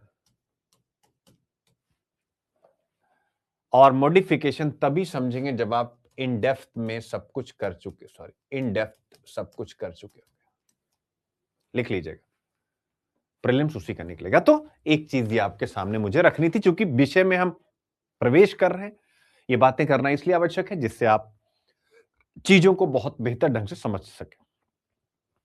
अब आता है यानी सिलेबस, प्रारंभिक परीक्षा का पाठ्यक्रम भी आपके सामने लगा हुआ, जिससे आप इसको कनेक्ट कर सके कि जो बातें मैं कह रहा हूं कि 30 से 32 क्वेश्चन, तो आपके दिमाग में ये ना हो कि सुनील सर की अपने दिमाग की उपज नहीं। मैं हमेशा बेटा डेटा, फैक्ट, ट्रेंड पर चलता हूं, जब से आप मुझसे पढ़ रहे हैं, ठीक है? कभी भी मैं अपना विचार थोपता नहीं। 2 घंटे में कितना मजबूत कॉन्सेप्ट आपको चाहिए, आप सोचिए। 2 घंटे में 100 क्वेश्चन सॉल्व करने, यानी आपके पास सोचने का टाइम ही नहीं। तो क्या क्या लिखा हुआ है? Current events of national and international importance. अब आपसे मेरा पहला प्रश्न, क्या यह यूनिट इकोनॉमिक सर्वे के साथ 100% कनेक्ट है कि नहीं? क्या आप इंटरनेशनल इंपॉर्टेंस यानी आईएमएफ का वर्ल्ड इकोनॉमिक आउटलुक वो कितनी बार निकाली जाती है, क्या ये सब पढ़ने नहीं जा रहे? क्या ग्लोबल इकोनॉमिक्स से जुड़े सारे शब्द आईएमएफ, डब्ल्यूटीओ के मैंडेट ये सब पढ़ने जा रहे हैं दोस्तों? क्या आप ये नहीं पढ़ने जा रहे हैं एसडीआर क्या होता है? आप बताइए, क्या आप क्या नहीं पढ़ने जा रहे हैं? सब कुछ। तो क्या पहली यूनिट सीधा सीधा कनेक्ट हो रही कि नहीं हो रही? मैंने इसलिए पहले ये नहीं दिखाया, क्योंकि पहले दिखाता तो आपको लगता कि सर तो अपने ट्रेंड पे आ गए, अपने पैटर्न पे आ गए, वही पहले आईक्यू आईपी दिखा दो, उसके बाद फिर क्लास शुरू कर दो। मैंने कहा रुको, पहले आज एक अलग एंगल लेता हूं, जिससे आपका दिमाग गहरे स्तर पर मेरे विचारों के साथ बंध जाए। यानी पहले मेरे विचार आए, अब मेरे विचारों को पुष्ट करने के लिए, उसे कंफर्म करने के लिए मैं सिलेबस आपके सामने रख के बैठा हूं। आप देख सकते हैं। फिर इसके बाद आप आगे बढ़ेंगे, और आगे बढ़ेंगे तो मेरे प्यारे बच्चों हमारे सामने आएगा, देखिए, इकोनॉमिक एंड सोशल डेवलपमेंट। अब पूरी की पूरी ये यूनिट आ रही है कि नहीं, कैसे सस्टेनेबल डेवलपमेंट, जो आपका इन्वायरमेंट वाला चैप्टर है और इकोनॉमी के सभी चैप्टर आप देख सकते हैं। क्या हम पॉवर्टी नहीं पढ़ रहे? क्या हम इंक्लूजन नहीं पढ़ेंगे, समावेशी? क्या हम भारत की जनसंख्या से संबंधित चीजें नहीं पढ़ेंगे? क्या सोशल सेक्टर इनिशिएटिव्स यानी हेल्थ एजुकेशन पर सरकार की जो स्कीम्स हैं पढ़ेंगे? ईटीसी सब। तो पूरा इकोनॉमिक सर्वे तो यही है मेरे प्यारे बच्चों। फिर इसके बाद आप देख सकते हैं general issues on environment and ecology, जिसमें मैं बायोडायवर्सिटी कार्ड दे रहा हूं, इसको हटा दीजिए। क्लाइमेट चेंज आप देख सकते हैं, इससे जुड़े हुए सारे मुद्दे क्या आप पढ़ेंगे कि नहीं पढ़ेंगे? तो आप देखिए, यानी एक यूनिट कुल 1 2 3 4 5 और 6 यूनिट है, 7, यानी कुल मिलाकर के करंट को लेके 7 हैं। इन 7 में से प्रीलिम्स के सिलेबस में एक पहला वाला, ये दूसरा वाला, एक और प्लस एक एनवायरमेंट वाला, यानी कुल मिलाकर के 7 में से 3 सीधा सीधा आप यहां से करने जा रहे हैं। इसलिए मैंने 30 से 32 क्वेश्चन लिखा था, शायद अब आप और गहरे स्तर पर इसको समझ पाए कि 30 से 32 क्वेश्चन कैसे यहां पर आपको मिलने वाला है। बहुत सारी इन डेप्थ चीजें, और वही सिलेबस हिंदी में लिखा हुआ। भाई एनवायरमेंट पर एक अलग चैप्टर है बेटा। मतलब ये नहीं कि उसमें जिक्र आया है, एक चैप्टर ही है पूरा टाइटल एनवायरमेंट का, तो उसमें क्या नहीं आएगा? यानी जितने भी इनिशिएटिव वर्ल्ड लेवल पर लिए गए हैं,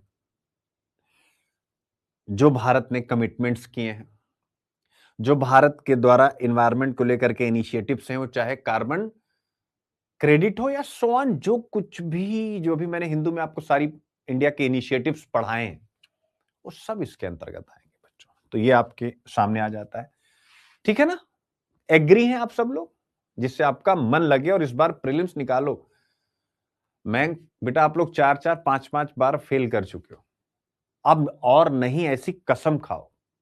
सभी बच्चों से कह रहा हूं मैं, उसका नाम इसलिए ले रहा हूं क्योंकि 4-5 बार फेल हो चुका है, ऊपर से कैटेगरी से आप बिलोंग कर रहे हो। तो बेटा अब की बार तो मैंने सारा कैटेगरी के हिसाब से बहुत डीपली डिजाइन किया है, तो मुझे नहीं लगता कि इस बार कोई भी आप लोग गड़बड़ करो।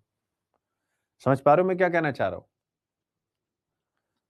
तो इस बार आप लोग गड़बड़ थोड़ा सा ना करिए तो ज्यादा बेहतर होगा, और सीखिए अपने टीचर से। आप चिंतन कीजिए कि कल मेरी सुबह वंदे भारत ट्रेन थी लखनऊ के लिए, और बस एक हल्का सा एग्जांपल आपके सामने रखना चाहूंगा। मैंने बताया था कि बड़ी माँ को हार्ट अटैक आया था, तो उनको वॉल्व वगैरह पड़ा, ओ सॉरी पेसमेकर।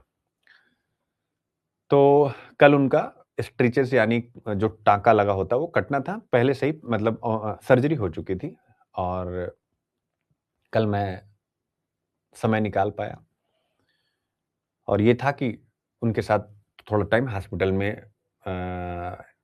रह पाऊंगा, क्योंकि 2 बजे डॉक्टर के अपॉइंटमेंट था, तो मुझे था कि मैं ऐसा पहुंचूंगा कि कम से कम 2-3 घंटे उनके साथ रह पाऊंगा। सुबह कितने बजे निकला मैंने आपको मैसेज किया, नहीं 6:10 पे ट्रेन थी, अब 4 बजे मैं सो के उठा हूं, उसके बाद आप सोचिएगा। फिर मैं गया हूं, लेकिन रास्ते में जाते जाते इकोनॉमिक सर्वे का नोटिफिकेशन पीआईबी का आ गया कि 2:30 पर चीफ इकोनॉमिक एडवाइजर प्रस्तुत करेंगे, और मुझे बिल्कुल आइडिया नहीं था, मैं यहाँ झूठ बिल्कुल नहीं बोलूँगा। 31 का था कि मुझे 31 को ही आएगा, मैंने आप लोगों को भी कह रखा था कि 31 को आएगा। तो मैंने कहा अरे यार ये क्या हो गया? मुझे कैसे नहीं पता कि आज आ रहा है ये? फिर तो सारी स्ट्रेटजी और मेरा आज सुबह का 6:10 का तेजस से जो लखनऊ मतलब लखनऊ से आती है, वो यहाँ पर था और मेरे सभी रिश्तेदार, मेरी बहन भी लखनऊ में ही है। तो आप चिंतन कीजिए कि मतलब बहुत सारी मेरी बहनें और मेरी जो अपनी ऑब्वियस है, जो सगी बहन होती है, जो कज़िन सिस्टर्स होती है, सब। बहुत मतलब मेरा पूरा समझिए खानदान ही लखनऊ में है और मैं अगर लखनऊ में अपनी कोचिंग वगैरह सेट करूँ, बहुत बड़ा खानदान है, जॉइंट फैमिली रही है, तो सब लोग लखनऊ ही शिफ्ट हो गए। और जैसे ही आया, अब देखिए प्राथमिकताएँ कैसे बदलती हैं। मैंने तुरंत टीम को फ़ोन किया, हमने कहा भैया शाम का कोई टिकट देखो। तो बड़ी माँ का 2 से 5 तक उनका मतलब 2 से सवा 4 बजे तक उनका स्टिचेज़ वगैरह कट गए, सब कुछ हो गया, वो घर चली गईं, यानी गाँव। और उसके बाद मैं जो है अ, तुरंत टीम को बोला, उन्होंने फटाफट शाम को 5:15 उधर से वंदे भारत मिल दी। और मैंने लगभग मैं 5 बजे पहुँचा स्टेशन पे, मुझे लग रहा था छूट जाएगा, बट ट्रेन मिली और वापस आया। क्यों आया? आप सोचो कि मैं रुक सकता था ना, थक सकता था, आराम कर सकता था, घूम सकता था, एन्जॉय कर सकता था। लेकिन मुझे पता था कि मेरा एन्जॉयमेंट वहाँ नहीं है। अगर मैं रुकता भी हूँ तो मेरा मन नहीं लगेगा, चूँकि सर्वे आ गया, सुबह-सुबह अगर बच्चों के सामने नहीं रखूँगा तो आपको क्या मिलेगा वो अलग चीज़ है, मुझे मज़ा नहीं आएगा। मेरी मासी ने फ़ोन लगा के मुझे डाँट भी लगाई कि तुम ऐसे ही नहीं आते हो और अब आज आए हो। स्टेशन पे जब मैं पहुँच गया, तो उन्होंने कहा तुमने बताया तक भी नहीं कि तुम स्टेशन पे पहुँच रहे हो, क्या है क्या? हमने सॉरी बोला उनको और उसके बाद ट्रेन आई और रात में आया। रास्ते भर इकोनॉमिक सर्वे पढ़ता हुआ आया। नेट खत्म हो गया। दूसरे फ़ोन में फिर मैंने यूट्यूब पे चीफ इकोनॉमिक एडवाइज़र साहब का लेक्चर पूरा 1 घंटा 29 मिनट देखा, फिर नेट खत्म हो गया और नेट वहाँ आता जाता रहता है, कभी 2G हो जाता है, कभी क्या हो जाता है, आपको पता ही ट्रेन में। और फिर रात में लगभग डेढ़ 2 बजे के आस-पास घर पहुँचा, थोड़ी देर सोया, सुबह उठा, फिर एक बार पूरा पढ़ना पड़ा और रास्ते भर ये कंटेंट बनवा रहा हूँ टीम को फ़ोन करके, ये डालो, इसको ऐसा यहाँ करो, ये वाली खुद ही स्क्रीनशॉट ले रहा हूँ, भेज रहा हूँ। तो ये शिद्दत जो आपके टीचर में है, यही आपको अपने अंदर डालनी होगी, तब प्रीलिम्स रुकेगा। क्यों? इसलिए नहीं कि मैं बड़ा मेहनती, मैं दुनिया का सबसे अच्छा अध्यापक हूं, नहीं। क्योंकि मैंने इसी पैटर्न से पास किया है प्रीलिम्स लगातार, बार बार बार। तो मुझे पता है कि अगर इतनी शिद्दत मैं नहीं रखूंगा तो एग्जाम जब आएगा तो मेरे पढ़ाए क्वेश्चन नहीं आएंगे और मेरे पढ़ाए नहीं आएंगे तो मैं इररिलेवेंट हो जाऊंगा। तो ये मैं अपने लिए काम कर रहा हूं क्योंकि मुझे पता है कि इतना ही मैंने पढ़ा था तब मेरा प्रीलिम्स नहीं रुक रहा था। तो ये कंटिन्यूटी कि 2-4 हजार का नुकसान भी हुआ टिकट का, यानी जो आज सुबह का टिकट था वो 2,500 का था तेजस का। अब वो 2400 रुपए मेरा नुकसान हुआ। तत्काल का टिकट था, कोई बात नहीं, तत्काल का आज किया गया, उसका भी नुकसान हुआ, मतलब जो मैं शाम को आया। तो अगर 2-3-4 हजार रुपए का नुकसान करके, और चाहे आपके पास पैसे कम हो ज्यादा हो वो मैटर नहीं करता, आपकी ये अप्रोच रहती है तो आप कभी भी ये नहीं देखते हैं कि नुकसान क्या हो रहा है, आप एग्जिट करना तुरंत पसंद करते हैं। और इंडिया की इकोनॉमी में भी एग्जिट की संकल्पना नहीं थी, इसीलिए पहले बहुत सारे उद्योग नष्ट हो जाते थे। मोदी जी आए तो उन्होंने एग्जिट की संकल्पना लाई, भाई बंद कर सकते हो, ज्यादा एनपीए होने से अच्छा है कि थोड़े एनपीए में ही आप हमें बख्श दो, यानी बैंकों को हमारे बख्श दो। तो ये सब आपके अंदर, ये चीजें जो आप पढ़ते हैं ना, वो आपके शरीर में आनी चाहिए और फिर आपके सामने खड़ा हो। तो प्लीज विनम्र निवेदन है कि अब अपनी थकान, अपनी घर, दुनिया, समाज, परिस्थिति लेके ढोते रहो गुरु, कुछ ना होने वाला है। ठीक है ना? बाद में एहसास होगा कि यार जब लाइफ में चैलेंजेस आते हैं ना, देन फिर आपको समझ में आता है कि चीजें अच्छा हाँ, यहाँ सीसैट भी लगाया हूं। तो सीसैट में जो कॉम्प्रिहेंशन है बेटा, तो आप देखोगे तो इकोनॉमिक्स के विषयों से जो करंट में चर्चा में होते हैं वो आपसे पूछे जाते हैं। आप उठा करके पीवाई को चेक करिए और मुझे कमेंट करके बताइए कि इकोनॉमिक्स में जो भी देश दुनिया में चल रहा होता है उससे भी कॉम्प्रिहेंशन आपसे पूछे जाते हैं। तो एक अच्छी समझ रखेंगे तो कोई भी कॉम्प्रिहेंशन आएगा इकोनॉमिक्स से रिलेटेड, तो आप उसको समझ पाएंगे, चाहे एजम्पशन पूछे, चाहे रेफरेंस पूछे, कोई भी, यानी ठीक है, ये इसलिए इसको भी लगा दिया गया। अब आता है मुख्य परीक्षा के पाठ्यक्रम पर एक नजर डाल, लेकिन मैं मुख्य परीक्षा के पाठ्यक्रम पर जो नजर है, वो नजर भी थोड़ा अपने ढंग से डालूंगा, फिर सिलेबस पे आऊंगा, जिससे आपका कनेक्शन बढ़े। तो सबसे पहले ऑब्वियस है, जो ये सिलेबस आपके सामने लगा हुआ है, यानी ये सारे चैप्टर्स आप यहां पर देखिए, तो मैं इन्हीं में डाल देता हूं, आप जरा मेंस, जिससे कि आपको फिर आगे मैं सिलेबस में दिखाऊंगा, फिर चीजें आप और अच्छे ढंग से कर पाए। मेरे बच्चों, स्टेट ऑफ द इकोनॉमी, अब मैं पीडीएफ डाउनलोड करूं, जिससे कि पीडीएफ में चूंकि सब पार्ट्स ज्यादा डिटेल से हैं, तो मैं डिटेल से बता पाऊंगा। आप लोग प्लीज इसको लिखते चलिएगा, ठीक है ना, यानी नोट्स में ये पूरा सिलेबस मत लिखिए, 1 2 3 4 ऐसा लिख करके, और जो मैं मतलब जैसे आप अपनी कॉपी में कैसे लिखिए, आप अपनी कॉपी में ऐसे लिखिएगा, इसको पूरा मत लिखिए स्टेट ऑफ द इकोनॉमी, नहीं नहीं, आप केवल 1 लिख दीजिए, क्योंकि ये पीडीएफ तो आपको आज ही मिल जाएगी ना। तो आप लिखेंगे एक एक को बस मेंस के किस किस पार्ट से मैं कनेक्ट कर रहा हूं वो लिखना है बस। दो, मेंस के किस पार्ट से मैं कनेक्ट करूं। तीन, इससे ये पूरा लंबा लंबा लिखने से आप बच जाएंगे, क्योंकि ये तो आपके पास है ही, इसमें क्या ही, तो आपको टाइम मैनेजमेंट भी करना है।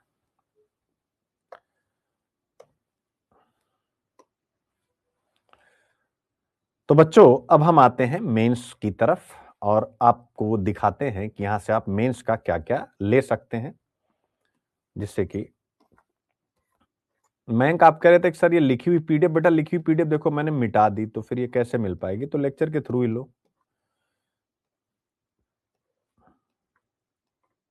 और ये अगर डाउनलोड करा के भेजूंगा ना, तो ये ब्लर आएगी, ध्यान से सभी बच्चे सुन लो, जो पीडीएफ हम यहाँ पढ़ा रहे हैं ना, ये फिर ब्लर आएगी।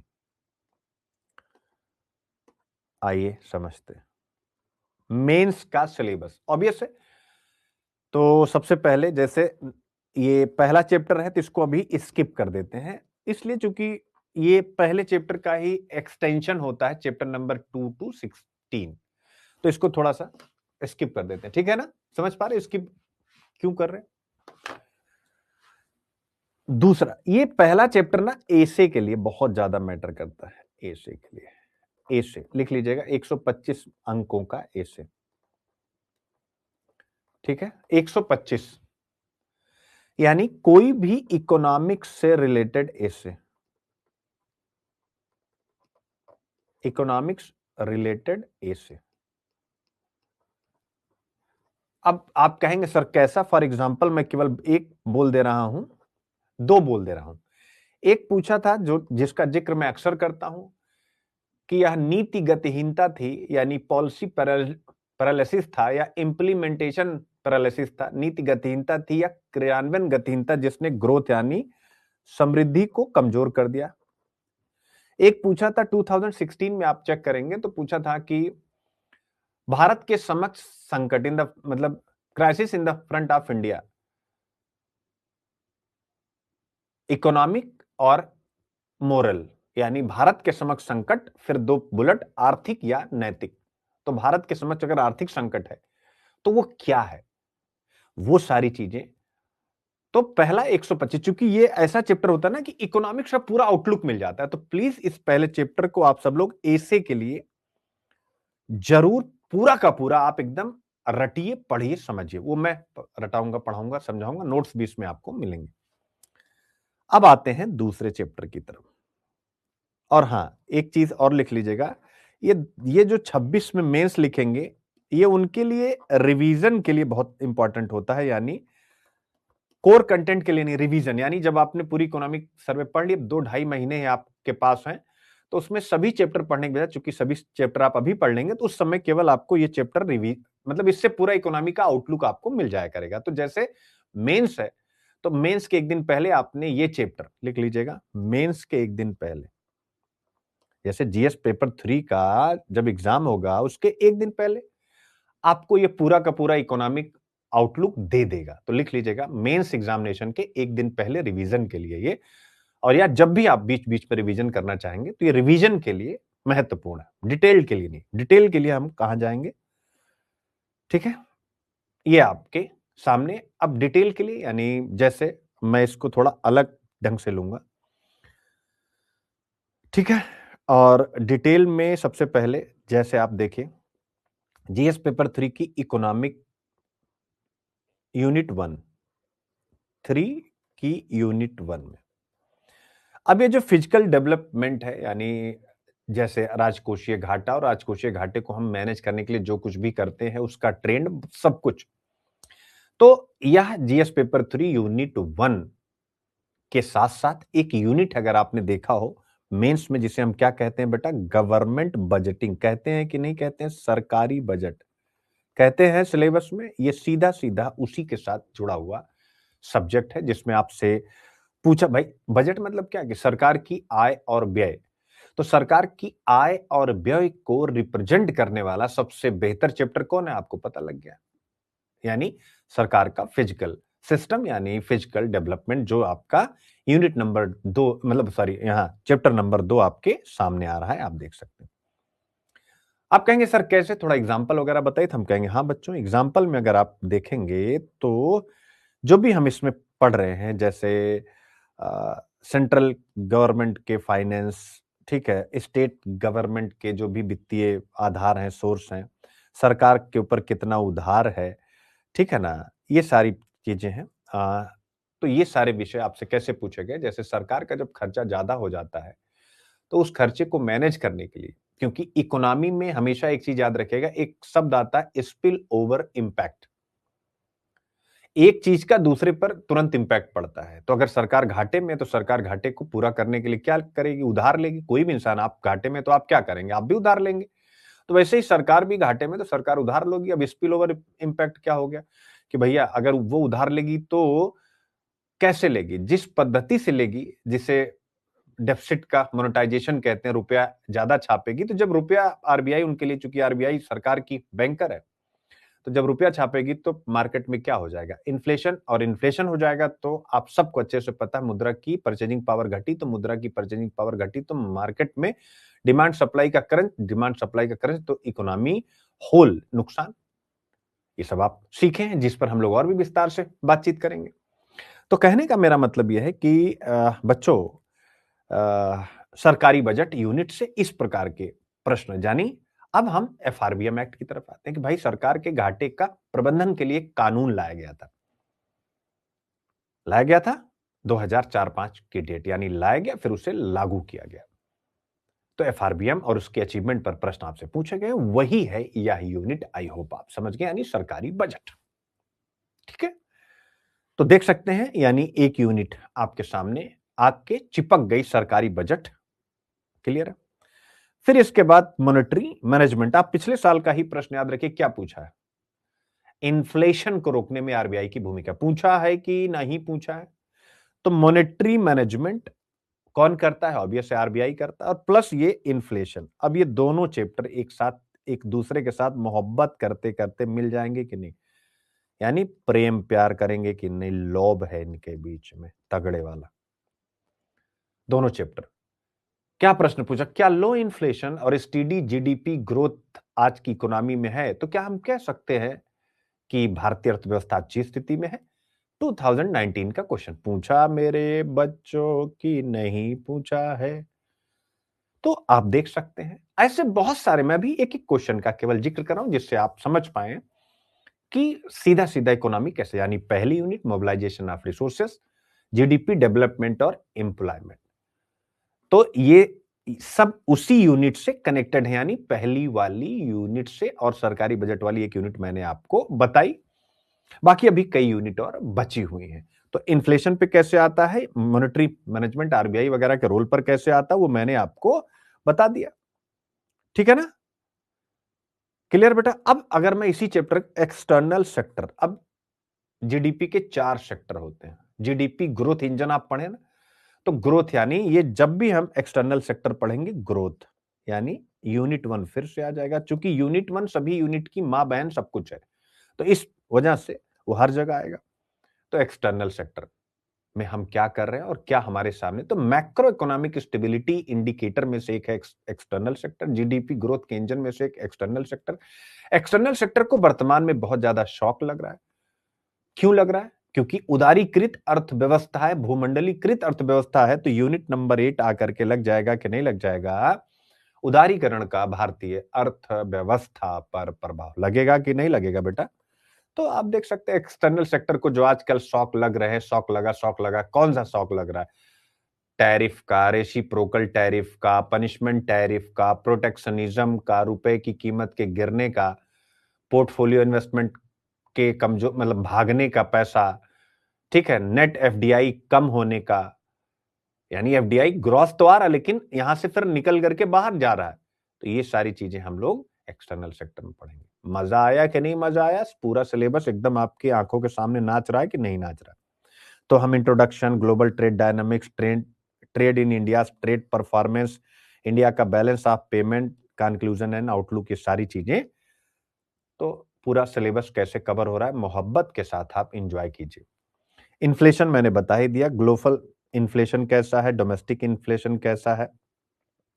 और मेरे बच्चों सबसे बड़ी बात है, इनको पढ़ना क्यों आवश्यक होता है, ग्लोबल इन्फ्लेशन, डोमेस्टिक इन्फ्लेशन? चूंकि जब हम कहते हैं ना कि ग्लोबलाइज्ड वर्ल्ड में है, तो इकोनॉमियां एक दूसरे के साथ जुड़ी है, तो इसलिए इन दोनों को साथ में पढ़ना। इस बार का चैप्टर ना मेरे दिल के बहुत करीब है, क्योंकि इस बार पहली बार इकोनॉमिक्स का जो सर्वे है, एक बार आप लोग भी देखिए और मुझे मेरी बातों को फॉलो ना करिए, आप लॉजिकल सोचिएगा कि बहुत लॉजिकल है कि नहीं। यानी चैप्टर ऐसे बनाएंगे तो मतलब एक दूसरे के साथ चीजें जुड़ी हुई दिख रही। इसके पहले तो ठीक है, बट बिखरा रहता था, बस केवल एज ए इंफॉर्मेशन होता था। अब की बार पढ़े लिखे सभ्य लोग इसको बहुत अच्छे से, जो कम पढ़े लिखे सभ्य लोग हैं वो इसको बहुत अच्छे से समझ सकते हैं। पीछे का हम लोग क्या होते थे, जो टीचर वगैरह है वही इस चीज को बहुत गहरे से समझ पाते थे। तो इस बार थोड़ा सा प्लान्ड है ये, कि भाई ग्लोबल इन्फ्लेशन, डोमेस्टिक, ऐसा नहीं कि पहले जिक्र नहीं होता था, पहले चैप्टर में ये सारी बातें होती थी, लेकिन शुरुआत में जो क्रोनोलॉजी होती है या जो मतलब जानकारी होती है सभी चैप्टर को, उसमें नहीं होता था। ठीक है, जीडीपी डिफ्लेटर्स, बाप रे बाप, inflation, state level outlook for inflation, गजब का, मतलब ये तो इस बार प्रीलिम्स के लिए बम चैप्टर है। फिर अब भैया agriculture, introduction, overview of agriculture and allied sector performance. अब 2017 का निबंध याद करिए, भारत में अधिकतर किसानों के लिए कृषि जीवन निर्वाह का सक्षम स्रोत नहीं है। क्या इससे बेहतर डेटा दुनिया में इस निबंध के लिए कहीं मिलेगा? ए से, तो पहले तो लिख लीजिएगा ए से। और ये केवल यूपीएससी नहीं, अब जो बच्चे यूपी पीसीएस की तैयारी कर रहे हैं, आपको पता होगा कि एग्रीकल्चर एक अलग सेगमेंट है, 3 सेगमेंट आते हैं, segment A, segment B, segment, यानी 3 निबंध आते हैं, उसमें एग्रीकल्चर एक है कि नहीं? पंजाब पीसीएस की तैयारी जो बच्चे मेरे अंदर कर रहे हैं, ठीक है ना, क्या आप में एग्रीकल्चर ऑब्वियस है, पंजाब पीसीएस का तो भाई, क्योंकि पंजाब का सेंटर ही एग्रीकल्चर, तो एग्रीकल्चर पर वहां भी निबंध है और पूरा जीएस का पेपर है। अब ऐसे ही बिहार पीसीएस की तैयारी करने वाले हैं, क्या एग्रीकल्चर पर एक निबंध पूछ रहा है, ऐसे ही सभी स्टेट के लिए। तो सबसे पहले तो एसी के लिए चैप्टर महत्वपूर्ण हो जाता है। फिर यूनिट नंबर 4 मेंस की आ जाइए, क्रॉपिंग पैटर्न भारत में, और फिर न्यूनतम समर्थन मूल्य, वाट एवर जो कुछ भी है, प्लस 5वीं यूनिट।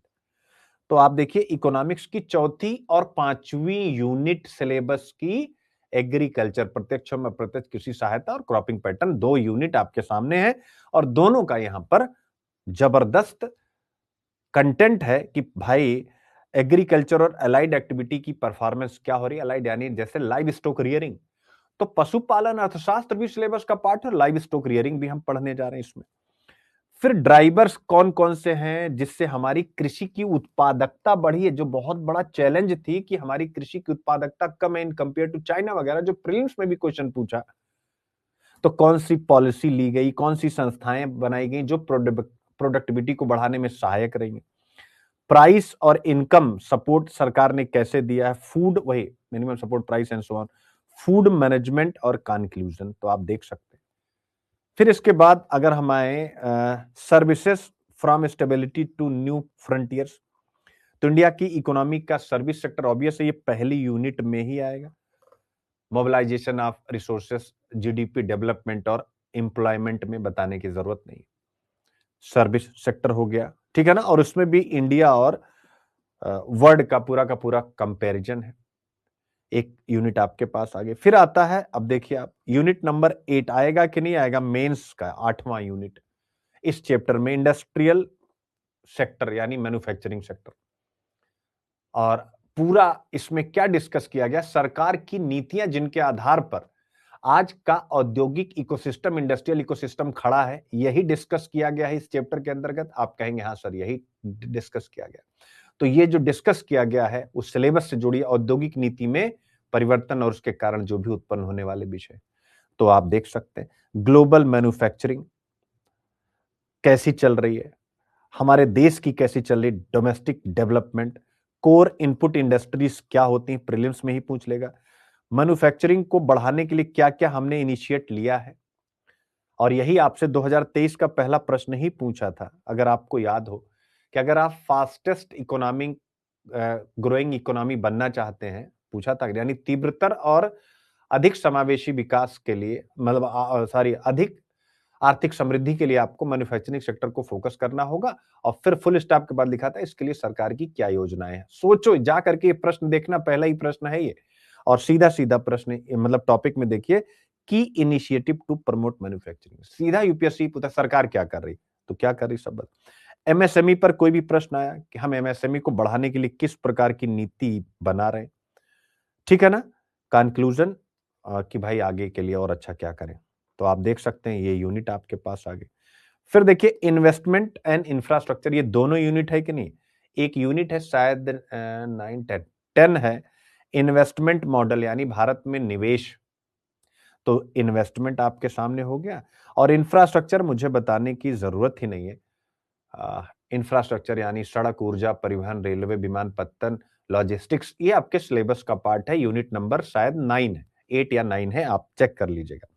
तो ये आ गया आपका, यानी हम कैसे इंफ्रास्ट्रक्चर को बढ़ा रहे हैं, उसमें पब्लिक प्राइवेट पार्टनरशिप मॉडल पर काम कर रहे हैं। कोर फिजिकल इंफ्रास्ट्रक्चर कौन कौन से हैं, उनकी क्या अचीवमेंट है, एनर्जी सेक्टर की क्या अचीवमेंट है और क्या पॉलिसी चल रही है, फ्यूचर रेडी डिजिटल इंफ्रास्ट्रक्चर क्या है, इस पर हम कैसा काम कर रहे हैं, UPI and so on, social and emerging sectors infrastructure क्या है, ये सब नई चीजें हैं इकोनॉमिक्स की, और एक बेहतर कंक्लूजन। अब यही आपसे पूछ ले कि social and emerging sector infrastructure तो कैसे काम करेंगे, आप चिंतन कीजिए। तो ये आपके सामने एक बहुत बड़ा बेस निकल करके आता है।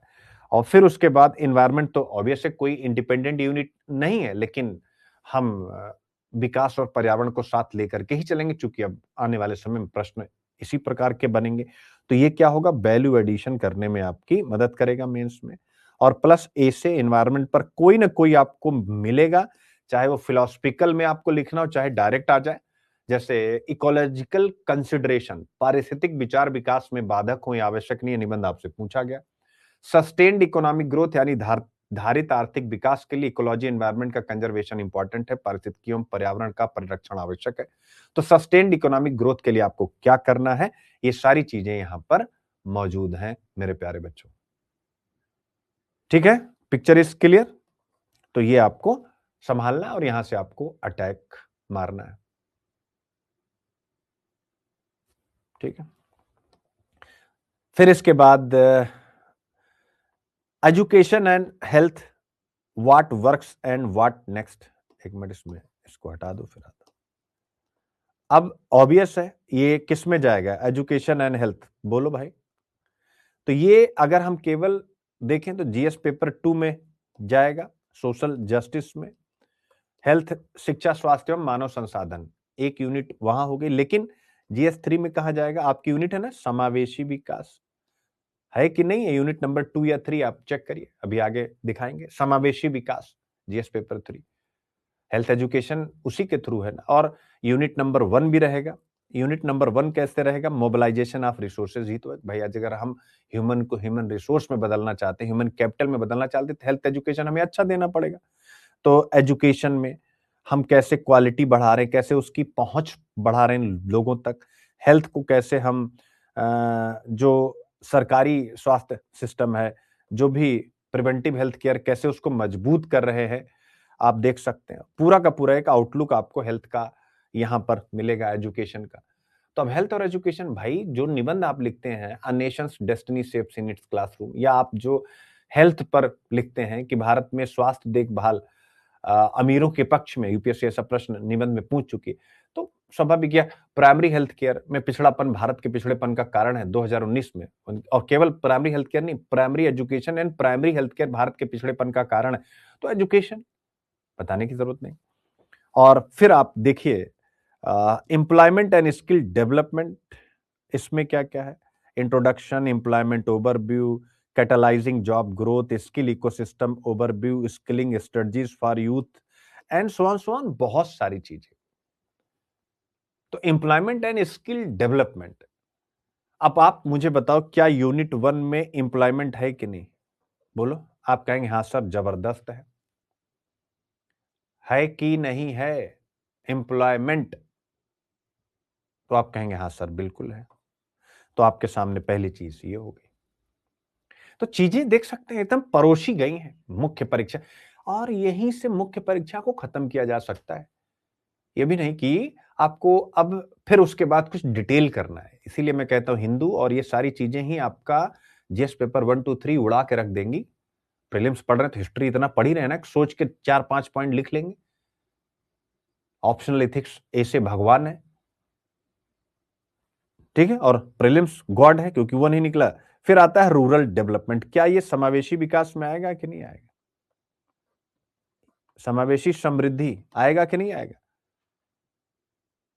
यानी साफ कहा गया, और गरीबी की पॉवर्टी और इनइक्वलिटी से कैसे लाखों लोगों को बाहर निकाला गया, रूरल इकोनॉमी को कैसे ट्रांसफॉर्म किया गया है, और सोशल जस्टिस कैसे पैसे के द्वारा लाया गया है। तो क्या ये समावेशी विकास को सीधा सीधा संबोधित नहीं कर रहा? क्या यूनिट 1 के डेवलपमेंट को, यानी ग्रोथ के साथ डेवलपमेंट भी हम कर पा रहे हैं? प्रोसेस ऑफ डेप्रिविएशन से आप कैसे निकल रहे हैं, ये यहां पर है। जीएस पेपर 1 भी है जो आया था ना, या जो अभी आपके प्रीलिम्स के सिलेबस में था, डेमोग्राफिक रिलेटेड जो इश्यूज हो सकते हैं वो है यहां पर, जनसंख्या से संबंधित विषय। ठीक है, अब आते हैं उसके बाद ऑब्वियस है न्यू इकोनॉमिक्स में। तो न्यू इकोनॉमिक्स स्वाभाविक रूप से चर्चा नहीं है सिलेबस में, कहीं न्यू इकोनॉमिक्स की चर्चा नहीं, लेकिन अब ये न्यू इकोनॉमिक्स है।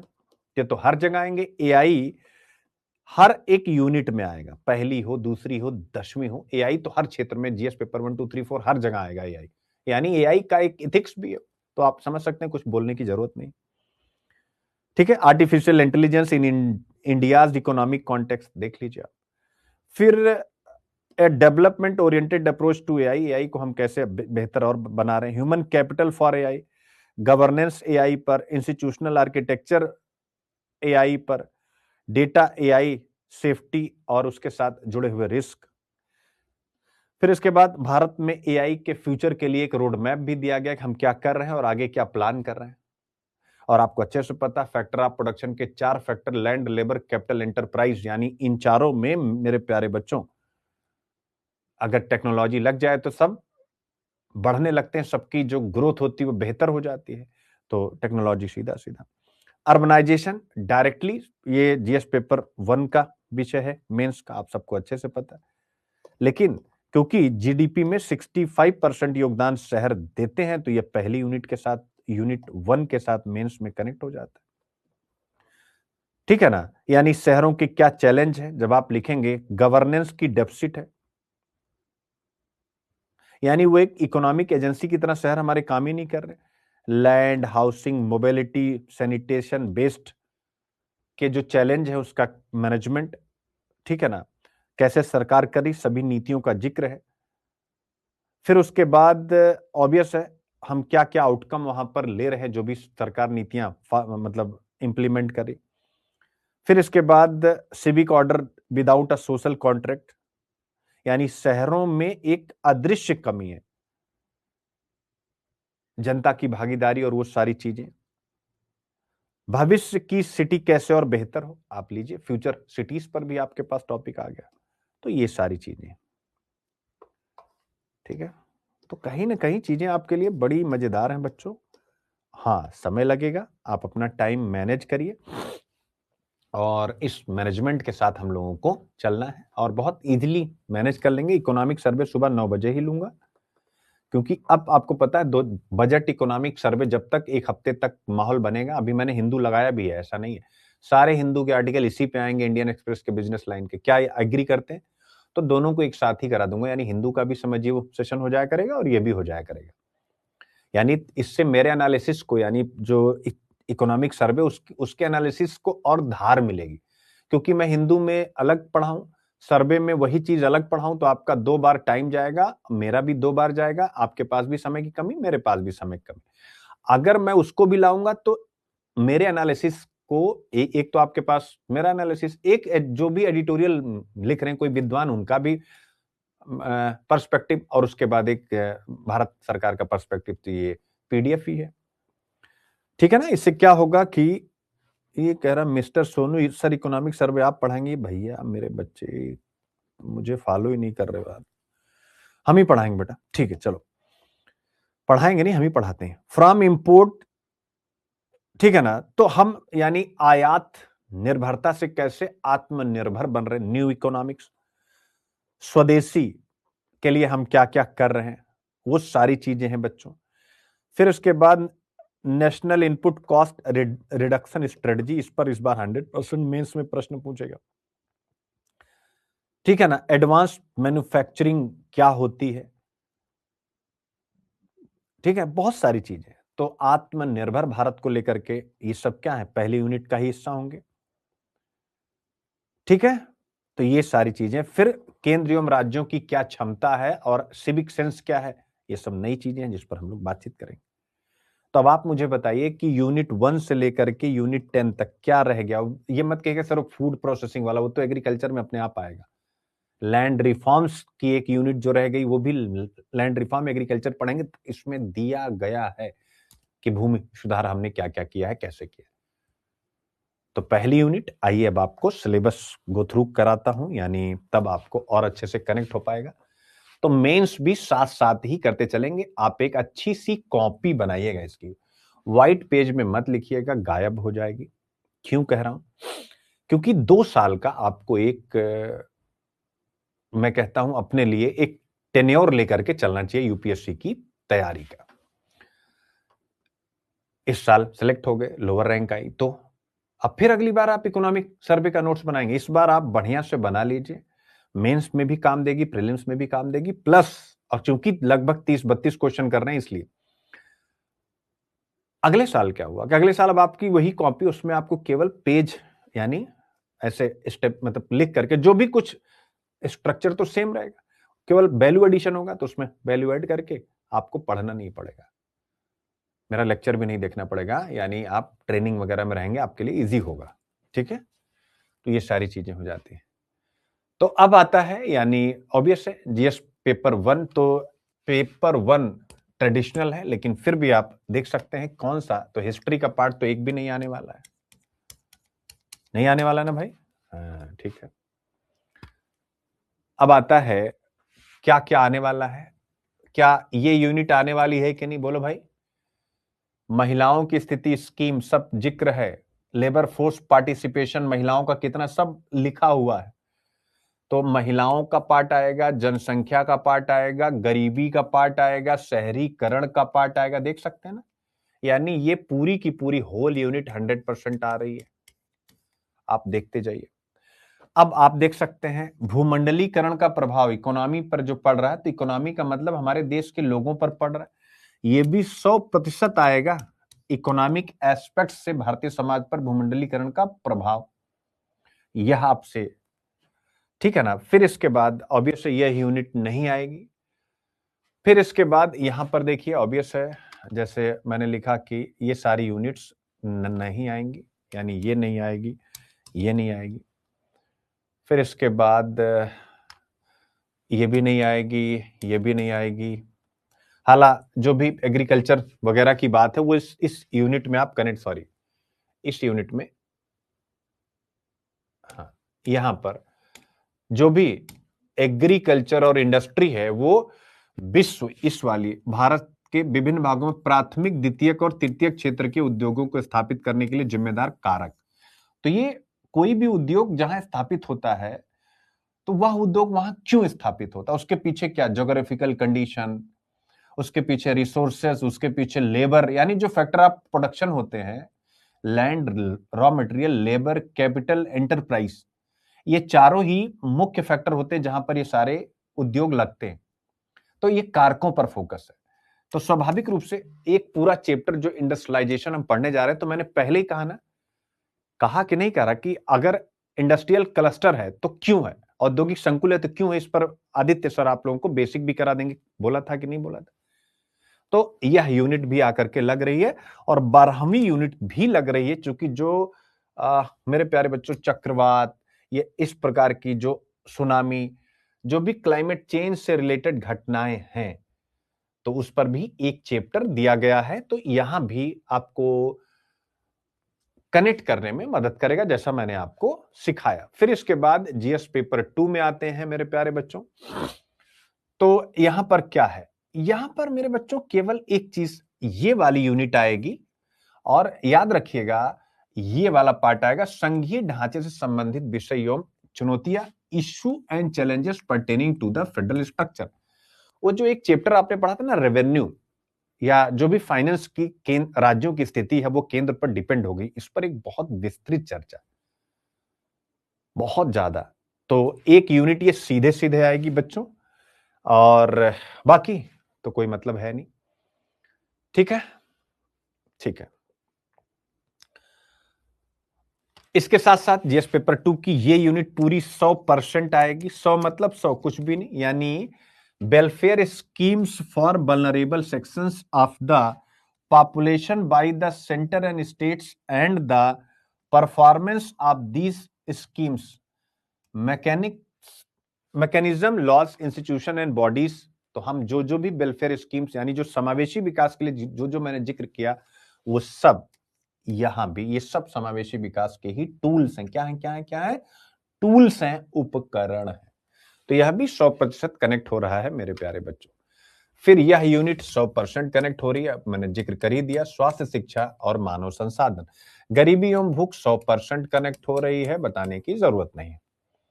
क्लियर बेटा?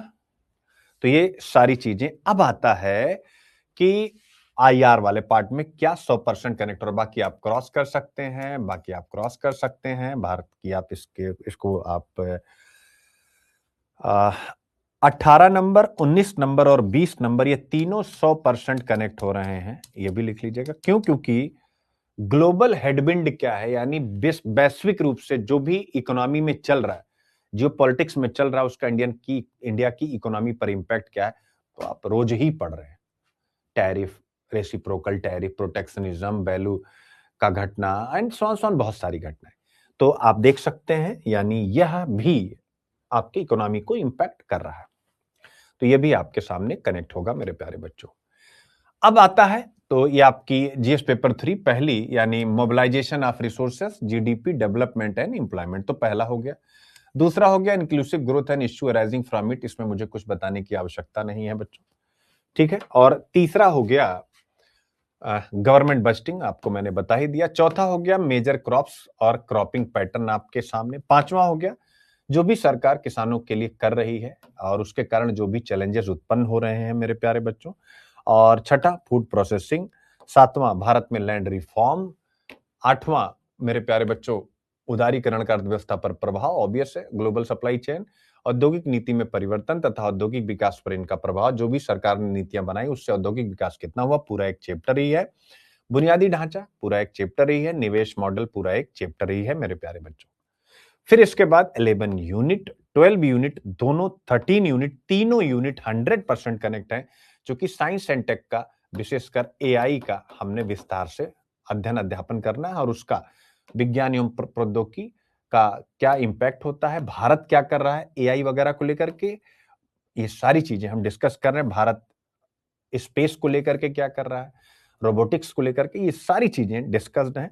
14वीं यूनिट भी पूरी की पूरी 100% कनेक्ट है, यानी एनवायरमेंट और उससे जुड़ी हुई चीजें। 15वीं यूनिट आपदा और आपदा प्रबंधन सांकेतिक रूप से यहां पर देखने को मिलेगा, चूंकि एनवायरमेंट आप पढ़ रहे हैं। तो ये पूरा का पूरा सिलेबस आपके सामने मेरे प्यारे बच्चों आता है। और जब आप विकास को समझते हैं तो आप विकास और फैलते उग्रवाद के बीच के संबंध को भी समझ सकते हैं, कि अगर डिस्ट्रीब्यूटिव जस्टिस है वितरण न्याय है तो आर्थिक प्रगति हिंसा को जन्म नहीं देगी, अदरवाइज जन्म देगी। तो ये भी आप लगा सकते हैं। इसके अलावा मेरे प्यारे बच्चों, 18th यूनिट पूरी की पूरी 100% डिस्कस्ड है कि संचार नेटवर्क कैसे हमारे यहाँ हमारा हमारा जो पूरा एक इकोसिस्टम है, मेंटल इकोसिस्टम, उसको प्रभावित कर रहा है। वो भी हम पढ़ेंगे। उसके साथ इंटरनल सिक्योरिटी का भी वहां जिक्र करेंगे, जिसके बारे में मैंने सुबह अपनी क्लास में ही आपको सारी चीजें बताई। जीएस पेपर 4 यानी जो भी विकास है वो नैतिकता के साथ कैसे चले, इस विषय पर तो हमेशा ही चर्चा होती रही है। तो चौथा यूनिट तो हर जगह हर चीज इसमें लगेगी मेरे प्यारे बच्चों। तो आई होप यहां तक की पिक्चर आपके सामने क्लियर हो गई है और आप विषय में प्रवेश कर चुके हैं। एक बार मुझे कमेंट करके बताएं, क्या आप सब विषय में प्रवेश कर चुके हैं? बोलिएगा।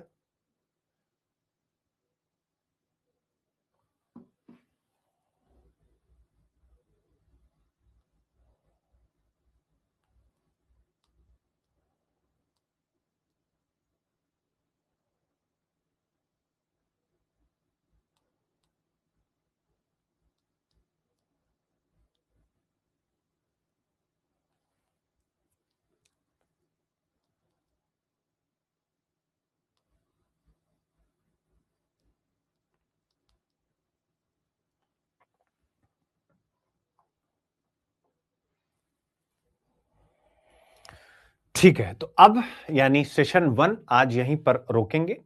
आप सब अभी इसमें कुछ मत पढ़िएगा, आप अपने अन्य सब्जेक्ट्स पर लग जाइए। इकोनॉमिक सर्वे में अपनी तरफ से दुनिया में कुछ भी हो आप मत देखिएगा, क्योंकि आप यूपीएससी की तैयारी कर रहे हैं। जब एक बार मैं खत्म कर दूंगा उसके बाद आपको किसी की जरूरत नहीं पड़ेगी।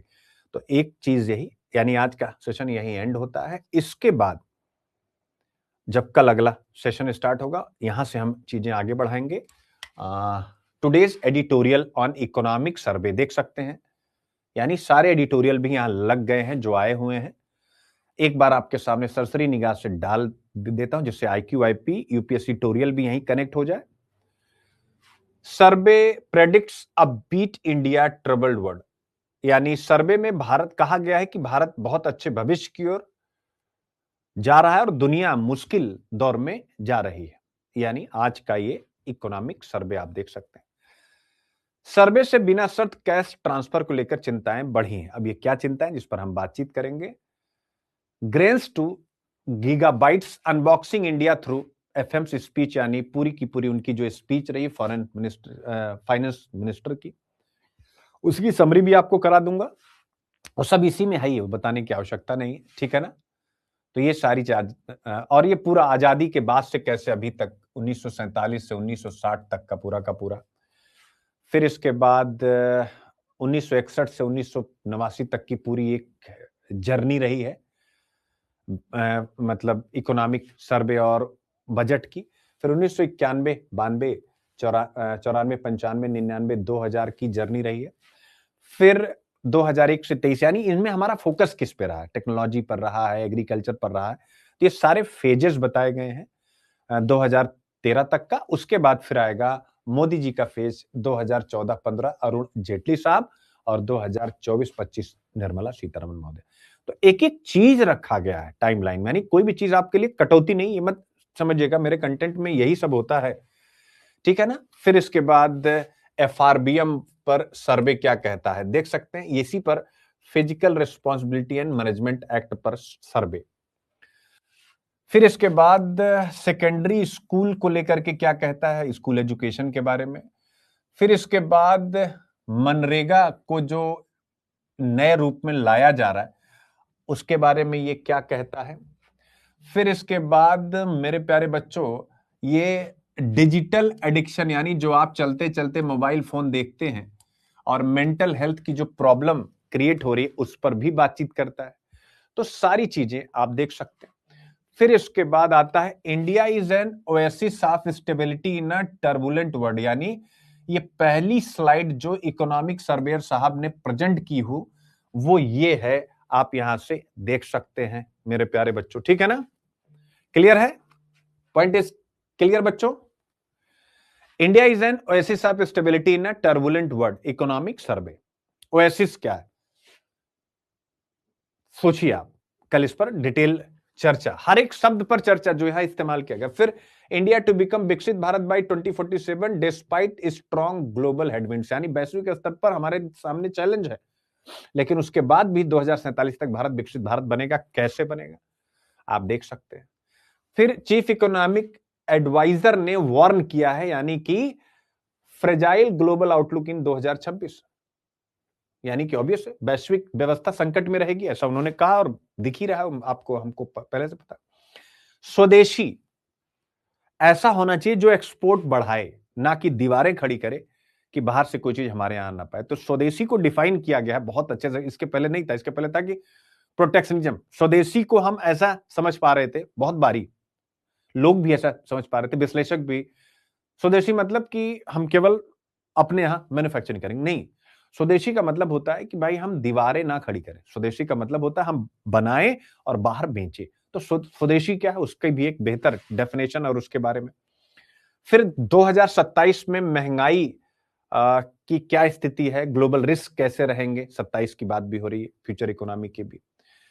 और एक और बिंदु आ रहा है इसी इकोनॉमिक सर्वे को लेकर के कंसर्न, जब आप पढ़ेंगे कि तांबे की कमी होने वाली है। ओ माय गॉड, क्योंकि बिजली की मांग हो रही है, तांबे का इस्तेमाल हो रहा है, एआई डेटा सेंटर्स में तांबे का भयंकर इस्तेमाल हो रहा है, तो जल्दी ही तांबे की कमी हो जाएगी राजस्थान के लोगों, ठीक है ना। तो तांबा यानी एक बहुत महत्वपूर्ण खनिज होने जा रहा है।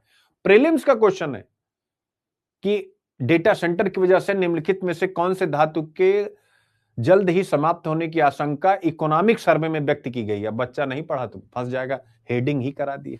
और आप देखिए कितने टॉपिक हैं, और कल से मेरी व्यस्तता देखिए, कितना कम सोया हूं, लेकिन क्या कोई ऐसी चीज आपको लग रही है जो प्रेजेंटेशन को एक नेक्स्ट लेवल पर, कंटेंट की प्रेजेंटेशन को एक नेक्स्ट लेवल पर ना ले जा रही हो? एक बार जरूर कमेंट करिए। इससे ये मैं इसलिए कहता हूं जिससे आपको मेहनत करने की प्रेरणा मिले। जब हमारा यही काम है, फिर इसको हम कच्चा क्यों करें, हल्का क्यों करें? मैं चाहता इकोनॉमिक सर्वे पढ़ा देता, इतने एक दो आर्टिकल लगा के कोटा पूरा कर देता, लेकिन कोटा पूरा करेंगे तो कुछ ना होने वाला। मुझे पता है कि आज रिजल्ट नहीं हो पा रहा, लेकिन कल को हम लोग एक साथ अगर टॉप 20 में 5 ठो आ गए, बस कहानी पलट जाएगी, आपकी भी हमारी भी, ठीक है ना। तो ये क्वालिटी कंट्रोल ऑर्डर्स के ऊपर इकोनॉमिक सर्वे में जो कहा गया है उसके उसके बारे में पढ़ेंगे। ग्रोथ स्ट्रेटजी के बारे में जो कहा गया है उसके बारे में पढ़ेंगे। डेटा सेंटर्स, ठीक है ना, हर एक चीज, GST reform, AI economics council की भी बातचीत की गई है कि एक एआई इकोनॉमिक्स काउंसिल बनाई जाए। आर्टिफिशियल इंटेलिजेंस आर्थिक परिषद बनाई जाए, जैसे प्रधानमंत्री की आर्थिक सलाहकार परिषद, वैसा ये देख सकते हैं आप। ये सारी चीजें हैं जो सर्वे में ही है, वहीं से निकली हुई, बस ये तो अखबार केवल आपको बताए जा रहे हैं। जो भी है वो सारी चीजें हमने पकड़ी है। गिग वर्कर्स के बारे में क्या बात हुई है, लेबर रिफॉर्म्स कैसे जीडीपी को बेहतर करेगा, इंडिया के शहरों के बारे में बातचीत हुई, मैंने आपको बताया ही है, यानी चैप्टर ही बच्चों, ठीक है ना। इंडिया की ग्रोथ, मेडिकल, इसके अलावा टूरिज्म, केरला का जिक्र किया गया है, किस प्रकार से उन्होंने रेन्यूएबल एनर्जी पर बेहतर काम किया है। पूरा अखबार high cost keep insurance penetration, यानी इंश्योरेंस के बारे में है। इकोनॉमिक ग्रोथ में महिलाओं का योगदान क्या है, ये आपके सामने आता है, ठीक है ना। तो ऑटो एक्सपोर्ट, ऑरेंज इकोनॉमी, अब ये ऑरेंज इकोनॉमी क्या है, ठीक है ना। इंफ्रास्ट्रक्चर, सारी चीजें बच्चों विस्तार के साथ, ठीक है। फिर इसके बाद इकोनॉमिक सर्वे में जो फॉरेन पोर्टफोलियो इन्वेस्टमेंट और गोल्ड के बारे में बातें कही गई हैं। सोशल मीडिया के लिए उम्र की सीमा की मांग की गई है कि भैया सोशल मीडिया की एक उम्र होनी चाहिए तभी बच्चा देख पाए, जैसे ऑस्ट्रेलिया वगैरह में है। तो ये सारी बातें अब आता है, यानी इसके बाद प्राइमरी आउटलुक, जिस पर हम लोग कल विस्तार से चर्चा करेंगे। ये सब वही हैं जो chief economic, let's look at the chief economic advisers statement and the associated infographics, यानी जो उन्होंने प्रेजेंटेशन दिया है, अब वो यहां से स्टार्ट हो गए। सारे डेटा, सारे डेटा, सारे डेटा, सारे डेटा, सारे डेटा, सारे डेटा, सारे डेटा, हर एक चीज जो उन्होंने कही है आप देख सकते हैं, Hindi, English. India as an oasis of macro stability in a turbulent world. ये सब डिटेल्ड एनालिसिस हो गया, नहीं कि बता दूंगा क्या है जैसा उन्होंने बताया, नहीं, ये सब हर एक टर्म हर एक टर्म हर एक टर्म हर एक टर्म।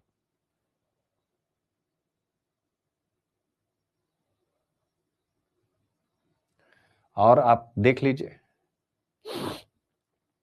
हर एक चीज जो आपके साथ चैप्टर में डिस्कस की गई है, एक एक चीज एक एक चीज एक एक चीज एक एक चीज एक एक चीज, सब डेटा, यानी कल की क्लास में एकदम आनंद की अनुभूति और फिर धीरे धीरे पूरी इकोनॉमिक्स पर आपकी पकड़। आप देखो कि कैसे आपको अपना टाइम यूटिलाइज करना है, कि ट्रेन में बैठे बैठे एक एक चीज, ये लगाओ, इसको यहां से, इसको ऐसे ऐसे लगातार। मैंने आपको बताया मैं लखनऊ कब पहुंच गया, मुझे पता ही नहीं चला। घर आया तो एक दो बच्चों के मैसेज थे, इसमें होगा अक्षत, मेरी पर्सनल मेंटरशिप में है वो, उसने कहा कि सर लखनऊ के इस हॉस्पिटल में, अभी मैं जब उसका आज देखा या कल देखा, वो भी इत्तफाकन कुछ मैं ढूंढ रहा था तो दिख गया, पता ही नहीं चला काम करते करते। तो बस ऐसे ही लगे रहना बच्चों, ठीक है। थैंक यू सो मच, बहुत बहुत प्यार। कल सुबह 9 बजे हिंदू और इकोनॉमिक सर्वे एक साथ चलेगा, जिससे आपका टाइम मैनेजमेंट, क्योंकि पूरा अखबार इसी पे रहेगा 10 दिन तक, और 10-15 दिन में हम ठीक ठीक चैप्टर्स निकाल देंगे। फिर जैसे ही नए टॉपिक स्टार्ट होने लगे, ये पूरा महीना आप समझिए बजट और सर्वे का रहेगा आर्टिकल्स में। तो जो नई चीजें आएंगी उसका अलग से सेशन कर दूंगा, बाकी जो बजट और सर्वे है वो इसी में इंक्लूड रहेगा। मजा आया? कैसा लगा एक बार सब लोग कमेंट करिए, और फिर निकलते हैं।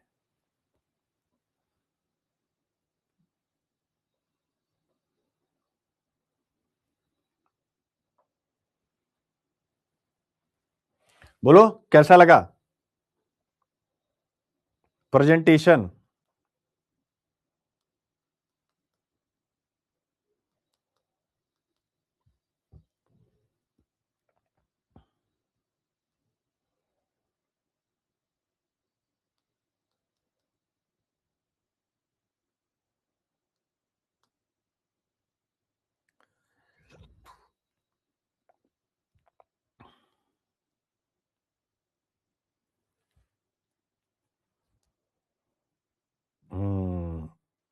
एकदम बिंदास। ठीक। हाँ, ये एक्चुअली देखो हमारी सफलता क्या है ना, जब आपको समझ में आए। हमारी सफलता है नहीं कि हम ज्ञान में आपको उलझा दें, फिर तो सब डूब जाएगा। तो हमारी सफलता है कि हम आपको समझा पाए। Bye, thank you. तो अब इकोनॉमिक सर्वे, अब आपको इसके बाद कुछ नहीं पढ़ना, अपना दिमाग बिल्कुल मत लगाइएगा, क्योंकि आप पढ़ेंगे आपका टाइम जाएगा, आउटकम निकलेगा नहीं। आप फैक्ट तो जान लेंगे, 2.5, 3.5, 4.5 यानी कि ग्रोथ दिख रही, लेकिन वो 2, 3, 5 क्यों हो रहा है वो तो मैं बताऊंगा ना। इसलिए कोई भी नोट्स नहीं पढ़ना, कोई कुछ नहीं पढ़ना। 1 महीने के बाद जब मैं पढ़ा खत्म कर दूं, फिर आप कुछ भी पढ़ना, कुछ भी सुनना, जिनको निकालना, ठीक है ना। क्योंकि यूपीएससी स्टैंडर्ड पे ले जाना इकोनॉमिक सर्वे को थोड़ा सा टफ हो जाता है किसी के लिए भी। बाय, थैंक यू बच्चों, बहुत बहुत प्यार। कल मिलते हैं सुबह 9 बजे।